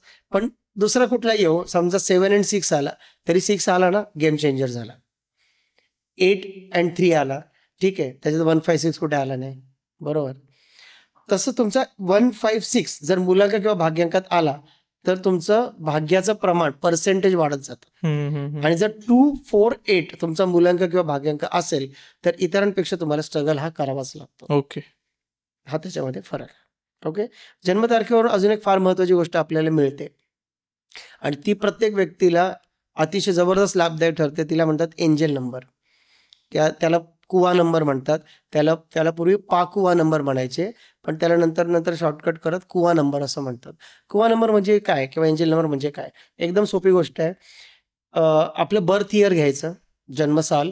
आता मग असंच उदाहरण घेऊया, 1978, 1978. त्याची टोटल करा तुम्ही. 1 + 9 किती, 10, 10 + 7 17, 17, 17 + 8 25, 25. 25 ला परत आपण एकांकावर लिहितो ना. हा, 2 + 5 7. 7. आता आला 7. आता हा 7 झाला एक फिक्स नंबर आला तुमचा, एक फिक्स नंबर आला, बरोबर. आता हा जो नंबर आहे ह्याला जेंट्ससाठी एक फॉर्म्युला आहे आणि फिमेलसाठी एक फॉर्म्युला आहे. ओके, मेलसाठी फॉर्म्युला आहे 11 - दिस नंबर आणि फिमेलला 4 + दिस नंबर. ओके, बस तुम्हाला एंजल नंबर मिळून जाईल. ओके, आता 11 - 7 करा, 4 आला, बरोबर. आणि फिमेलसाठी 4 + 7 करा, 11. मग त्याला परत 1 + 1 2 आला. Okay, so for female born in 1978 angel number is equal to 2. हा 2 आणि फॉर मेल 4. ठीक आहे. आता हा एंजल नंबरचं करायचं काय. हा आला खरा, हा आहे काय भानगड, एकदम माणसाला मिळालेलं वरदान आहे. कारण आपण जे राहतो, म्हणजे आपण जे जगतो, आपण ॲक्च्युली मल्टी डायमेन्शनल जगात जगत असतो आणि आपण सर्व फोर्स बघू शकत नाही प्रॅक्टिकली. आपल्या ह्या पंचेंद्रिय जी आपल्याला दिलेली आहेत ईश्वराने, निसर्गाने, त्याला काही मर्यादा आहेत. तर त्याच्या पलीकडे काही डायमेन्शन आहेत. तर तुम्ही म्हणाल की हे थोडं हायपोथिकेटेड वाटतंय की असं कसं, जे दिसत नाही मग ते मानायचं कसं. तर पूर्वी माणूस हे पण मानत नव्हता की तानापी ही निपाजाच्या पलीकडे कलर आहेत. पण जेव्हा इन्फ्रारेड आणि अल्ट्राव्हायोलेट मिळाले तेव्हा ते म्हटले नाही, आहेत कलर आहेत, फक्त मला दिसत नाहीत. म्हणजे मला दिसत नाही म्हणून खोटं आहे का, तर तसं नाही आहे. तर इथे ज्या रेल्म आहेत, डिफरंट रेल्म, तिथे आहे ना अनेक प्रकारचे व्हायब्रेशन, ज्याला आपण एंजल म्हणतो. आपण कनिष्ठ देवता म्हणतो, कोणी ग्रामदेवता म्हणतो, कोणी कुलदेवता म्हणतो, कोणी वेगवेगळ्या प्रकारचे गण म्हणतो. सगळ्या गणांचा अधिपती गणपती आहे. ते वेगवेगळे गण, वेगवेगळ्या देवता किंवा फॉरेनच्या लँग्वेजमध्ये एंजल्स, हे जे काही व्हायब्रेशन्स आहेत आपापल्या आजूबाजूला अवेलेबल, त्यातले आपल्याला मदत करू शकणारे काही एंजल असतात. जसं मी सांगितलं, प्रत्येक अंकाला काही बघा स्वभाव कनेक्ट झाले, मगाशी काही गोष्टी कनेक्ट झाल्या, तसं तुम्हाला आशीर्वाद देऊ शकणारे काही व्हायब्रेशन आजूबाजूला आहेत.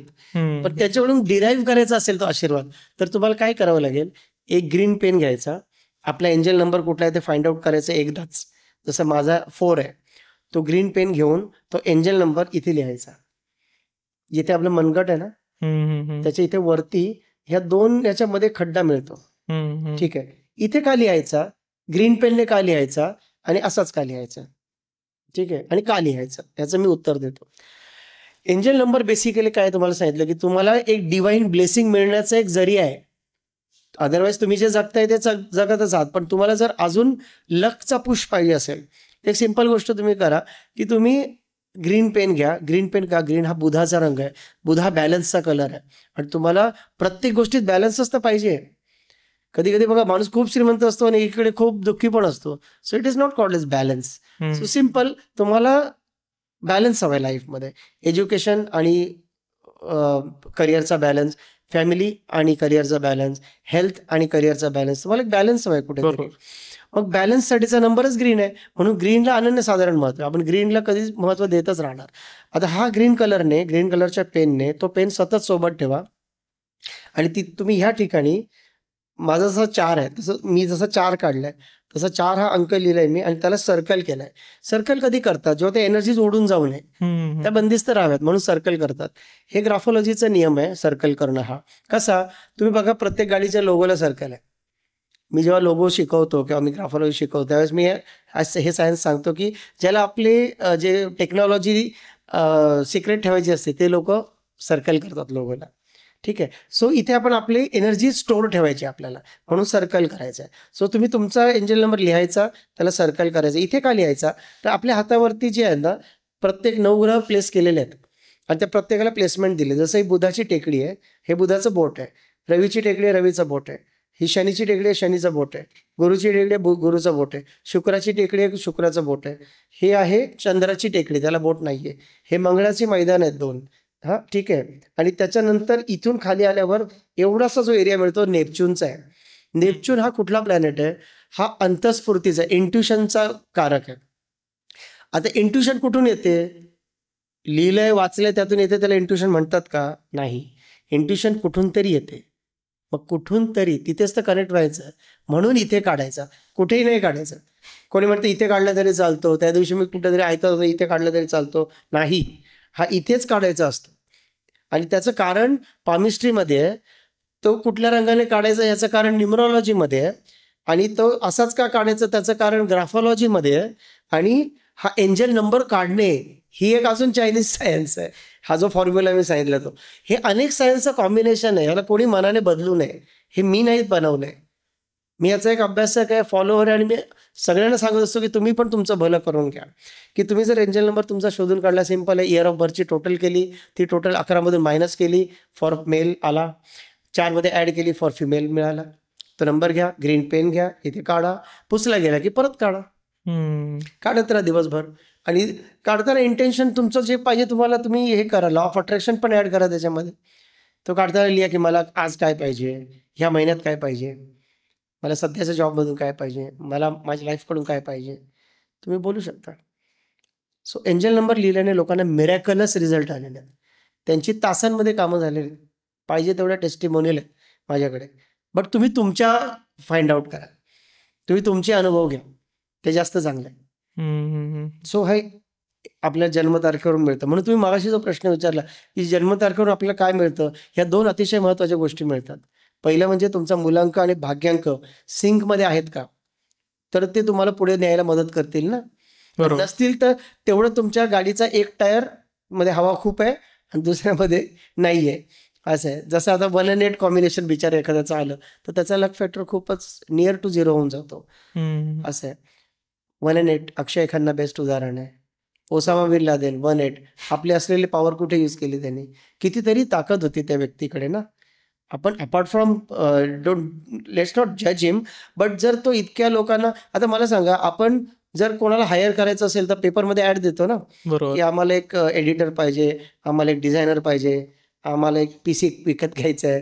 OLX वर आपण ह्यांना माणसं कुठे मिळतात? हे जाहिरात देऊ शकतात का आम्हाला आता 4 रिक्रूट करायची कोण आहे का पुणे विभागामध्ये इंटरेस्टेड? विचार करा त्यांनी किती मोठी टीम कशी बिल्ड केली सर. म्हणजे त्यांच्याकडे बुद्धी होती. मला एवढंच म्हणायचं आहे. मला तारीफ नाही करायची आहे कोणाची, मला सायन्स समजून घ्यायचं आहे. तर सायन्स समजून घेताना डिस्ट्रक्टिव्ह का होईना पॉवर निर्माण केली इतकी मोठी की एखाद्या इतक्या बलाढ्य देशाला त्यांच्या मागे लागावं लागलं. सगळं कामधाम सोडून अबोटाबादला जायला लागलं. म्हणजे 1 and 8 मध्ये ताकद आहे, पण ती ताकद ती डिस्ट्रक्टिव्ह वापरली. 1ची ताकद मिळाली ना त्याला, पण 1 and 8 असल्यामुळे काय झालं, म्हातारपण सुद्धा बघू शकला नाही. इतकी कर्म खराब झाली. मायदर कर्म खराब होतात, नाही झाली तर काय होतं, भाग्य खराब होतं. इतका मोठे विनोद खन्ना, इतके छान आपल्या सगळ्यांचे आवडते ऍक्टर आहेत. अक्षय खन्ना सुद्धा जबरदस्त ऍक्टर आहे, माझे फेवरेट ऍक्टर. त्यांचं जे त्यांनी ॲडव्होकेटचा रोल केला, जबरदस्त मूवी आहे ती. पण एनी हाऊ इतर त्यांच्या कलिग्स इतकं त्यांना नाही मिळू शकलं काम. आणि तसेच तुम्ही जर विरोधाभासी कॉम्बिनेशन 2 and 9 आहे, 2 and 9 कॉम्बिनेशनमध्ये पण तुम्हाला खूप उदाहरणं बघायला मिळतील. जसे विनोद कांबळी आहे, 2 and 9 आहे. अशा अनेक उदाहरणांमध्ये त्यांना लाईफमध्ये खूप स्ट्रगल, एक सचिन तेंडुलकर बरोबर करिअर स्टार्ट करून पण जो सेटबॅक ड्रॉबॅक जो आला तो त्याच्यामुळे. आणि 29ची अजून एक वेगळी स्टोरी आहे. 2 and 9 जेव्हा एकत्र येतो फॉर मेल जेंट्स, पुरुषाच्या जन्मतारखेमध्ये जर 29 आला, आपण काही उदाहरणं बघतोय, आपल्या काही पूर्ण कोर्स की नाही पण एक माहिती तर पाहिजे ना. तर 29 कोणाची जन्मतारीख होती बघा. हा, अनुप जलोटा, संजय दत्त, राजेश खन्ना, नंतर विनोद कांबळी, हे सगळ्यांची मॅरिड लाईफ बघा. कॉन्ट्रोवर्सी आणि मल्टिपल मॅरेजेस. विद्या बालनचा पहिला नवरा, हे सगळे 29 आहेत. सांगायचं तात्पर्य असं आहे की 29 काय करतो, 2 काय आहे बघा, पाणी, 9 काय अग्नी. आणि तो 2 इमोशन आहे. मग इमोशनल जिथे तुम्ही डिस्ट्रॅक्शन क्रिएट करू शकता ते काय, हजबंड वाईफचं रिलेशनशिप. ह्या सगळ्यांच्या लाईफमध्ये अनुप जलोटाचं पहिलं लग्न जिथे झालं ते त्यांची स्टुडंट होती, वयाने लहान होती. संजय दत्तचे कॉन्ट्रोवर्शियल मॅरेजेस आहेत. राजेश खन्नाजींबद्दल सर्वांना माहितीच आहे.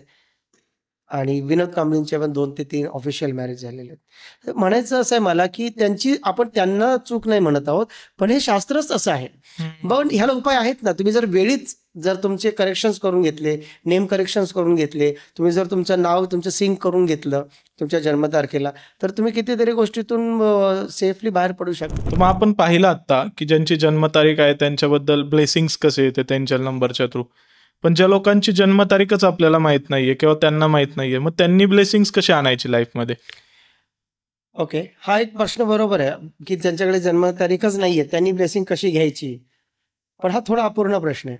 कसं सांगतो, आता ज्यांच्याकडे जन्मतारीख आहे, पण मगाशी मी सांगितलं की राजा आणि शनी न्यायाचं कॉम्बिनेशन आहे, त्यांच्या लाईफमध्ये नियर टू 0 भाग्य आहे ना, त्यांच्यासाठी पण. आणि ज्यांची 2 and 8 आहे, शत्रू अंकाच्या जन्मतारखा असतील त्यांच्या एकमेकांशी, शिवाय सगळ्यात चांगली ऊर्जा 1 ते 9 मधली 5 अंकाची मी सांगितले. न्यूमरोलॉजीचा जबरदस्त अंक 5 आहे. अनेक म्हणजे कंपनी, देश हे सगळे 5 अंकावर आहेत. United states of America 5 number आहे, दुबई 5 नंबरवर आहे. त्याच्यानंतर अमूल, जी शॉक, रॅडो, इंडियन रेल्वेज, त्यानंतर ICICI bank limited, Nestle India limited, सगळे 5 अंकावर. म्हणजे रिबॉक, प्युमा, तुम्ही जेवढ्या कंपन्या बघाल सक्सेसफुल त्या 5 अंकावर आहेत. आणि तर 5 हा अंकाची ऊर्जा जर आपण घेतली नाही तर आपल्याला सक्सेस मिळायला खूप डिले होणार. आणि 5 अंक ज्यांच्याकडे, मी तुम्हाला सांगितलं बघा, आज गुलशन कुमार प्रेझेंट्स नाव आजही आहे. गुलशन कुमार जाऊन किती वर्ष झाली, आजही काय आहे, कारण त्यांच्या जन्मतारखेत 3 वेळा 5 होता. त्यांची जन्मतारीखच 5 होती. गुलशन कुमार नाव 5 वर आहे, टी सिरीज नाव 5 वर आहे, बरोबर. तर मग 5 या अंकाची ऊर्जा पहिली तर आपल्या आयुष्यात घेतली पाहिजे. आणि ती घ्यायची पॉवरफुल 4 उपाय तुम्हाला मी आता सांगतो. पहिला उपाय, बुधवारी, कोणत्याही एका बुधवारी वुलन लोकरीचा धागा असतो ना आपला, तो वुलन धाग्याचा बंडल घेऊन आणून ठेवा घरामध्ये, ग्रीन कलरचा, डार्क ग्रीन कलरचा. आणि तो धागा बुधवारी सकाळी सूर्योदयात पहिल्या तासात बांधायचा असा. ह्याच्यात 5 वेळे घ्यायचे असते, 1 2 3 4 5. ठीक आहे. तो कसा बांधायचा, 5 वेळे घ्यायचे, किती वेळात बांधायचा, त्याचा एक छोटासा मंत्र आहे, ओम ब्राम ब्रीम ब्रह्म सहा बुधाय नमः. हे सगळं आपल्याकडे व्हिडिओ ऑलरेडी तयार आहे, त्याची लिंक आपण देऊया की जेणेकरून त्यांना तो बांधता येईल. हा पहिला उपाय. हा उपाय केल्यानंतर लोकांना मिरेकल रिझल्ट आलेले आहेत. गरिबापासून श्रीमंतापर्यंत, स्ट्रगल करणाऱ्यांपासून सेटल असणाऱ्यांपर्यंत स्टेबिलिटीसाठी त्यांनी हा उपाय केलेला आहे. आणि त्यांना ती स्टेबिलिटी कोणाला काही दिवसात, कोणाला काही आठवड्यात आणि कोणाला काही तासात मिळालेली. इतका जबरदस्त बुधाचा डायरेक्ट अचूक उपाय. कारण आपण ज्याला म्हणतो पाचामुखी परमेश्वर, बुधाच्या 5 गोष्टी इथे एकत्र होतात. आणि 5 गोष्टी एकत्र होतात तिथे ईश्वराचं अस्तित्व असतं असं पूर्वाचार्य म्हणतात. बुधाच्या कोणत्या 5 गोष्टी, बुधाच्या हिरव्या रंगाचा धागा, बरोबर. दुसरी गोष्ट बुधाचा वार. तिसरी गोष्ट बुधाचा पहिला तासाचा असतो बुधाचा होरा, व्हिडिओमध्ये दिलेला आहे डिटेलमध्ये. त्याच्यानंतर आपण मनगटाच्या इथे बांधतो, मनगटाच्या इथे मेन ताकद असते, आपण इथेच एंजल नंबर पण लिहितो ना. आणि बुधाचा मंत्र, ह्या त्या 5 गोष्टी आहेत. आणि या 5 गोष्टी एकत्र आल्यानंतर बुधाची सुप्रीम पॉवर ही अनलॉक होते आणि ती तुम्हाला डायरेक्ट मिळते. हा धागा खराब झाल्यानंतर बदलायचा असतो, आधीचा धागा टाकून द्या, तो प्रवाहितच केला पाहिजे वगैरे अशी काही अंधश्रद्धा नाहीये. ठीक आहे. तर हा झाला पहिला उपाय. सेकंड, घरातून बाहेर पडताना नेहमी ग्रीन कलरच्या बॉटलमध्ये पाणी घेऊन जा. आणि घरात पण ग्रीन कलरच्या बॉटलमधून पाणी प्या. त्याने तुम्हाला 5ची एनर्जी मिळेल. कारण 5ची ऊर्जा खूप कमी लोकांकडे, जगात 85% लोकांकडे 5 नाही आहे. कितीतरी कमी लोकांकडे 5 हा अंक आहे, तुम्ही जर नीट बघितलं तर. कारण आज जन्मतारखाच किती, 5 14 23. कितीच्या जन्मतारखा आहे? फार तर 15, 25 यांच्याकडे 5 येईल. जास्त कोणाकडे 5 येणारच नाही. म्हणून 5 या अंकाच्या वर जावं लागतं. कारण तो स्टेबिलिटीचा अंक आहे, प्रगतीचा अंक आहे आणि ती प्रगती आपल्याला पाहिजे. बरोबर? दुसरा उपाय झाला. तिसरा उपाय, तुम्ही ग्रीन कलरचे शर्ट, टी-शर्ट, टॉप्स जास्त घालत जा. कारण आपली 7 चक्र इथे असतात. त्यामुळे ग्रीन पॅन्ट घालून उपयोग नाही. आपल्याला ग्रीन शर्ट, टॉप हे घालायची जास्त गरज असते. ओके. त्याच्यानंतर ग्रीन कलरसाठी सगळ्यात महत्त्वाचा उपाय असतो, बुधवारी गाईला तुम्ही 5 बटाटे म्हणा किंवा काहीतरी हिरवा चारा खायला घाला. हिरवा चारा अगेन ग्रीन कलर, बुधाचा झाला. आणि 5 बटाटे, 5 हा अंक परत बुधाचा आहे. बरोबर. आणि बटाटे पृथ्वीत मिळतात आणि पृथ्वी म्हणजे 5 हा अर्थ एलिमेंटचा अंक आहे. आता अर्थात हे इतकं डीप सायन्स आहे की तो 5 अर्थचा कसा वगैरे अजून भरपूर गोष्टी त्याच्यामध्ये शिल्लक आहेत. पण आज तुम्हाला जर स्वतःपुरते बदल करायचे असेल आणि जर मिरॅकल रिझल्ट लाईफमध्ये पाहिजे असतील, तर एकदम साधे सोपे हे उपाय आहेत, रोजच्या लाईफमध्ये करण्यासारखे आहेत आणि करून बघण्यासारखे. साधं तुम्ही तुमच्या आता घड्याळाजवळ बोलायचं टाईम नाही, पण घड्याळाचा बेल्ट तुमचा ग्रीन असेल, तुमचा रुमाल ग्रीन तुम्ही कॅरी करत असाल, तुम्हाला जी हिशोबाची वही आहे ती तुम्ही ग्रीन कलरच्या कवरची घ्या. आणि सगळ्यात महत्त्वाचं म्हणजे नेहमी ऑफिशियल डॉक्युमेंट सोडून ग्रीन कलरचा पेन वापरा.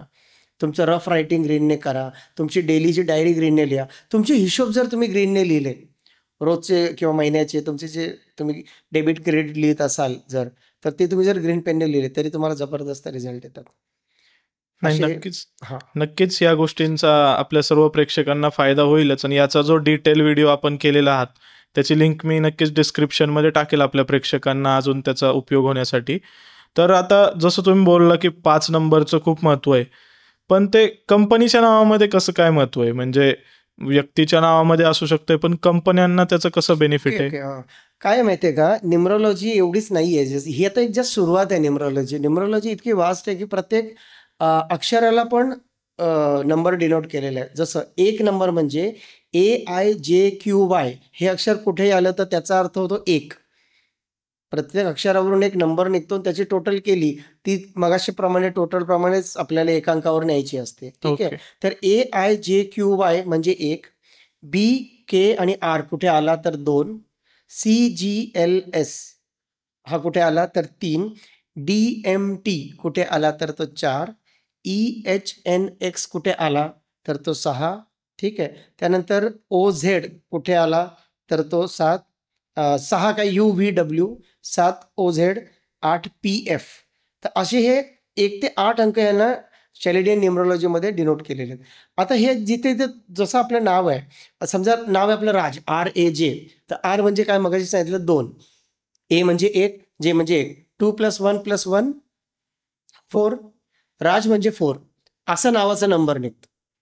जसं अमूल आज इतकी ग्रेट कंपनी, इतकी वर्ष टॉपला, किती कंपन्या आल्या आणि गेल्या, पण फार पूर्वी ते पोल्सन काहीतरी एक बटर असायचं ब्रिटिश काळात, त्यांच्यानंतर अमूल जे राज्य करते ते आजपर्यंत करतोच आहे. तर अमूलची जर टोटल तुम्ही केली तर 5 येते मगाच्या नियमाप्रमाणे. A म्हणजे 1, बरोबर. M म्हणजे 4, U म्हणजे 6, L म्हणजे 3, त्याची टोटल केली 5 येते. मला असं म्हणायचं आहे की जर तुमच्या कंपनीची नावाची टोटल किंवा तुमच्या नावाची टोटल ही जर पॉझिटिव्ह नंबरवर नसेल, मी सांगितलं 1, 5 आणि 6 प्रगती करणारे अंक आहेत, त्याच्याऐवजी ती 2, 4, 8 वर आली तर काय होतं? सर्वात बेस्ट उदाहरण आहे किंगफिशर. आता तुम्हाला मी फॉर्म्युला दिला, तुम्हीच करून बघा. किंगफिशरचे सगळे नंबर्स लिहा, Kचा लिहा, Iचा लिहा, Fचा लिहा, सगळे लिहा. तुम्हाला जो मिळेल तो 8 मिळेल. मग आता एक गोष्ट मला सांगा की किंगफिशरचा लिकर बिझनेस तर व्यवस्थित चालू आहे, आजही मिळतंय, पण किंगफिशरचे विमानं कुठे गेले? त्याचं कारण असं आहे की त्यांनी ते नाव जे शनी ग्रहावर नेलं आणि विमान उड्डाण हे मगाशी सांगितल्याप्रमाणे लक्झरी फील्डची लाईन आहे, बरोबर आहे. पण लक्झरी फील्डची लाईन एकीकडे आणि शनीचं स्ट्रगल, शनीला काय सांगितलं, तू मेहनत कर, स्ट्रगल कर. त्याचबरोबर Shani is wine also, wine shop शनीवरून बघतात असं आहे. त्याच्यामुळे तो बिझनेस त्यांचा चालू आहे, बरोबर. ओके. ठीक आहे. त्यात त्यांनी काय केलं, रंग कुठला दिला, लाल. उगवत्या सूर्याचा रंग लाल आहे, शनीचा दुश्मन सूर्य आहे आणि तो रंग वापरल्यामुळे पण ती एअरलाईन, त्यांचे एअरोसेसचे कपडे लाल, त्यांच्या पायलटचं टाय लाल, ते अमुक म्हणजे त्यांच्या ब्रँडिंग लाल, आणि ते सगळं त्यांनी ते सूर्यावर नेलं आणि कंपनी मात्र 8 नंबरवर काढली. त्याच्यामुळे शनीचा सेल्फ जिथे गुणधर्म होता तेवढी फक्त बिवरेजेस राहिले, बाकी सगळी कंपन्या त्यांचे ते कॅलेंडर होते, काय होतं, सगळं बंद झालं. दुसरं सगळ्यात उदाहरण चांगलं इतिहासात, म्हणजे भारतीय इतिहासात न विसरलं जाणारं उदाहरण हर्षद मेहता. त्यांची जन्मतारीख 29 आहे. 2 आणि 9 आणि 2 किती झाले? 11चा 2 11. येतो, बरोबर. त्याचा दुश्मन येतो 9. त्यांच्या कंपनीचं नाव होतं ग्रोमोर ॲसेट अँड रिसर्च असेल का त्यांच्या कंपनीचा, तुम्ही गुगल करू शकता. हे दोन्ही नंबर त्यांचे शत्रू अंक आले आणि ती कंपनी त्यांना घेऊन बुडाली. अदरवाईज तोपर्यंत ते खूप चांगले करत होते. तुम्ही त्यांची डॉक्युमेंटरी बघू हो, शकता हो, पाहिलेलीच वेब आहे. सिरीजवर. त्यात दाखवले की ती कंपनी टेक ओव्हर करेपर्यंत, त्या कंपनीत इन्व्हेस्ट करेपर्यंत पुढे पुढे पुढे पुढे जात राहिले आणि तिथून नंतर ते मागे नाही आले, फक्त पूर्ण कोलॅप्स आहे, पूर्ण ओके. कोलॅप्स. सो सांगायचं तात्पर्य असं आहे की तुम्ही जर ह्याचा अभ्यास केला तर तुम्हाला आयुष्यात अचूक आणि सटीक रिझल्ट येतात. त्यात आता तुम्हाला खूप चांगले रेमेडीज मिळालेले आहेत की तुम्हाला 5 अंकावर गेला तर तुम्हाला फास्ट प्रगती होईल. फास्ट म्हणजे काही तासात रिझल्ट येतील. त्यात तुम्ही जर हिरवा धागा बांधला, हिरवा धाग्याचा रिझल्ट असा आहे की तो तुमच्या 24 तास तुमच्या जवळ राहतो आणि जिथे तुमची पल्स चालते तिथे तो तुम्हाला बुधाची एनर्जी शरीरभर सर्क्युलेट करत राहतो. त्याच्यामुळे ह्याच्या इतकी रामबाण रेमेडी कुठेच नाही. आणि नुसता बुधाचा धागा, तुम्ही म्हणाल मग लेडीज हिरव्या बांगड्या घालतात, माझे घड्याळ किंवा माझ्याकडे एक हिरव्या रंगाचं ब्रेसलेट आहे ते घालते मग मी, बरोबर. पण तिथे पाचामुखी परमेश्वर कुठे आहे? 5 नियम कुठे आहेत? मला हा प्रश्न नेहमी येतो, म्हणून मी तुम्हाला सांगतोय. आता तिथे नाहीये ना, मग तो कसा आणायचा? तर तुम्ही तो व्हिडिओ बघा, साधे 5 नियम आहे ते एकदाच फॉलो करा, 1-1.5 वर्ष टिकतो तो धागा. बरोबर. सारखं थोडीच करायचंय. तेच बांगडी फुटली काय झालं, परत त्याचा काय उपयोग? आणि ती घालताना कुठे वार मुहूर्त बघून मंत्र म्हणून घातली होती का तिथे 5 वेडे आहेत, बरोबर की नाही? सो सांगायचं तात्पर्य असं आहे, फार सायंटिफिकली रिसर्च करून शोधून काढलेल्या ज्या रेमेडीज असतात त्या अचूक आणि अफाट काम करतात आणि अशक्य काम करतात. नक्कीच, नक्कीच. हे खूपच इम्पॉर्टंट गोष्ट होती जी लोकांना नक्कीच आवडेल आणि त्यांच्या लाईफमध्ये प्रगती होईल ही गोष्ट, जसं ते फॉलो करायला चालू करतील. तर आता मी जसं तुमच्यासोबत बोलतोय तुम्हाला समजतंय की तुमच्याकडे वेगवेगळे प्रकारचे नॉलेजेस आहेत ऑकल्ट सायन्सचे. तर जसं तुम्ही एक आत्ता न्यूमरोलॉजी सांगितलं, तर असे कोणते कोणते स्किल्स आहेत की ज्यावरती आपण चर्चा करू शकतोय? बघा, फक्त असं नाहीये, न्यूमरोलॉजीवर आपण अजून 2% पण चर्चा केलेली नाही. साधं त्याचं एक सिंपल रिझन सांगतो तुम्हाला. आपल्या आपल्या जरूरतपुरतं जरी बघायचं असेल ना, तरी आपल्याला 10-20% तरी न्यूमरोलॉजी आली पाहिजे. त्याचं कारण असं आहे की न्यूमरोलॉजीप्रमाणे कलर्स पण असतात, न्यूमरोलॉजीप्रमाणे करिअर्स पण असतात. आता समजा एखादी 6 जन्मतारखेची स्त्री, म्हणजे लाईव्ह क्लायंट आहेत माझ्याकडे, भरपूर क्लायंट आहेत आणि आता ऐकणारे मध्ये पण ते असणार आहेत अशा अनेक. तर 6 जन्मतारखेची स्त्री किंवा पुरुष त्याने टीचिंग प्रोफेशन अडॉप्ट केलं तर त्याला ग्रोथ मिळतच नाही. इतर सगळे पुढे निघून जातात. सिंपल कारण, 3 हे टीचिंग प्रोफेशनमध्ये येतं, 6 तिची जन्मतारीख आहे, 36चा आकडा आहे. 6 जन्मतारखेचा माणूस मिलिटरीमध्ये गेला, तो कधीच टेन्युअर पूर्ण करत नाही. मग ह्याचं पूर्ण सायन्स आपल्याला 1 ते 9 अंकाचे सगळे करिअर्स, ते का त्या अंकाचे करिअर्स आहेत आणि त्याचे मला कुठले चालतात हे जर समजून येतं तर आपल्या मुलांना कुठल्या करिअरमध्ये घालावं, आपल्या लहान भावाला कुठली दिशा द्यावी, माझी दिशा कधी चुकली होती हे आपल्या कळायला मदत होईल की नाही? बरोबर. मी नक्की कुठलं काम करावं की जेणेकरून मला जास्त सक्सेस होईल. जसं तुमची जन्मतारीख 22 आहे, तुम्ही इथे बसलात, हे प्रॉपर प्लेस आहे तुमची, हे तुमचं सिंहासन आहे. तुम्ही इथे बसाल तर जास्त ग्रो कराल, बिकॉज तुम्ही जन्म झालाय टेक्नॉलॉजीसाठी, जन्म झालाय लेटेस्ट टेक्नॉलॉजीसाठी. आणि लेटेस्ट टेक्नॉलॉजी काय सांगते? पॉडकास्ट एटसेट्रा, रील्स, हे सगळं. तर मला काय म्हणायचं आहे, प्रॉपर प्लेसला प्रॉपर माणूस असेल तर होतं काय? मला माझ्या जन्मतारखेने काय सांगितलं? हा एक निसर्गाचा प्रवाह झाला आणि मी पोहतोय कुठे? तो कदाचित उलटा असेल. तर मग मला किती स्ट्रगल करावं लागेल? नदी वाहते या दिशेने, मला निसर्गाने सांगितलं तू असं जायचं आहे, मी म्हणतो नाही मी चाललो इकडे, मला आता ग्रोथ मिळत नाही, मी अजून हातपाय मारेन, मला ह्या वर्षी नाही मिळेल, मला पुढच्या. एवढे कशाला एफर्ट वेस्ट करायचे? Simply turn around, change your field, go smoothly. Right. का एवढे हातपाय मारायचे? हे समजून घेणं पण न्यूमरोलॉजी आहे. त्याच्यानंतर न्यूमरोलॉजीमध्ये तुम्हाला सक्सेस रेशिओ कळतो, तुम्हाला कोणाशी काम करायचं, कसं करायचं आहे, त्याच्याशी करताना काय करायचे, कुठले प्रिकॉशन घ्यायचे, काय नाही घ्यायचे, अशा अनंत गोष्टी. तुमचं नाव कसं आहे, सही कशी आहे, हे सगळं त्याच्यामध्ये येतं. सही बरोबर सहीचं शास्त्र पण येतं, ग्राफॉलॉजी. ग्राफॉलॉजीमध्ये तुम्हाला कळतं की माझ्या सहीचं पहिलं नाव, सही करताना मी पहिलं जे लिहितो तो मी स्वतः कसं आहे ते दाखवतो. मग तेच तुम्ही तोडून मोडून लिहिलं, तुटका मुटका लिहिला, बारीक बारीक लिहिला, तर तुम्ही स्वतःचे पर्सनॅलिटीज नष्ट करत असता. म्हणजे तुमच्याकडे असतं सगळं, पण कोणी तुम्हाला ॲप्रिशिएट करत नाही, कारण तुम्ही तुमच्या सहीमध्ये पहिलं अक्षरच खराब करून टाकलं. स्वतः माननीय श्री अमिताभ बच्चन आयुष्यात खूप चांगलं करिअर करून ABCL काढल्यानंतर त्यांचं सगळ्या जगाला माहिती आहे की प्रॉब्लेम झाला. त्यानंतर त्यांनी सही बदलली, हेही गुगलवर आहे. ती बदललेली सही पण गुगलवर आहे. त्याच्यात जाऊन बघा, त्यांनी त्यांचं अध्यक्षर अतिशय व्यवस्थित मोठं करून परत ठेवलेलं आहे आणि तिथून पुढे KBC मधून ते आजपर्यंत राईजच करतात. सो सही, एवढीशी सही एक इतका मोठा इम्पॅक्ट करते, कारण ती एवढीशी नाही आहे की ती एक सही तुम्हाला डिसाईड करते की तुम्ही प्रगती करणार आहे का, तुम्हाला कोणी महत्त्व देणार आहे का, तुम्हाला घरात महत्त्व देणार आहे का, तुम्हाला समाजात महत्त्व देणार आहे का, तुम्हाला कलिग महत्त्व देणार आहे का, तुम्हाला तुमची मुलं महत्त्व देणार आहे का, हे सगळं सहीमध्ये आहे. त्याला ग्राफोलॉजी असं म्हणतात. त्याच्यानंतर 2 अतिशय महत्त्वाची शास्त्रे, जसं आता न्यूमरॉलॉजी बोलतोय आपण, अंक आपल्या आयुष्यात सगळीकडे आहेत. आपल्या आयुष्यातला सगळ्यात महत्त्वाचा घटक कोण माहिती आहे? आपला मोबाईल फोन. आपण सकाळी उठल्यापासून रात्री झोपेपर्यंत, बिझनेस प्रपोजलपासून, कोटेशन देण्यापासून, पेमेंट घेईपर्यंत सगळं मोबाईलवर आहे. रिलेशन मेंटेन करण्यापासून, नातेवाईक, मित्र, शत्रू, धमकी देणे, प्रेम करणे, सगळं मोबाईलवरच आहे. हां, आपले रिझल्ट मोबाईलवर येतात, आपले सगळं काही आनंदाच्या दुःखाच्या बातम्या, आपलं सगळं कनेक्शन मोबाईलशी आहे. तो मोबाईल नंबरच चुकला असेल तर तुमच्या आयुष्यामध्ये चांगले किंवा वाईट परिणाम घडतील. सगळ्यात बेसिक सांगायचं झालं तर मोबाईल नंबरची टोटल ही जर तुमचा एनिमी नंबर आली, तर मग तुम्ही एवढे जे एफर्ट करताय त्यातले 90% तर वेस्टच गेले. 10%च तुम्हाला रिझल्ट मिळेल त्या गोष्टीचा. त्यानंतर त्याच्या आतमध्ये असणारं कॉम्बिनेशन, तुम्ही जो नंबर 98227755 काय काय असेल, जो नंबर असेल तो. जर तुमच्या मोबाईलमध्ये 1-2 उदाहरणं घेऊया आपण, जसं की फॉर एक्झाम्पल तुमच्या मोबाईल नंबरमध्ये 19 आला, तर मगाशी सांगितलं 19 म्हणजे किती ग्रेट कॉम्बिनेशन आहे. मुकेश अंबानी आहे, इंदिरा गांधी आहे, वगैरे वगैरे, अशी खूप चांगली उदाहरणं दिली ना मी.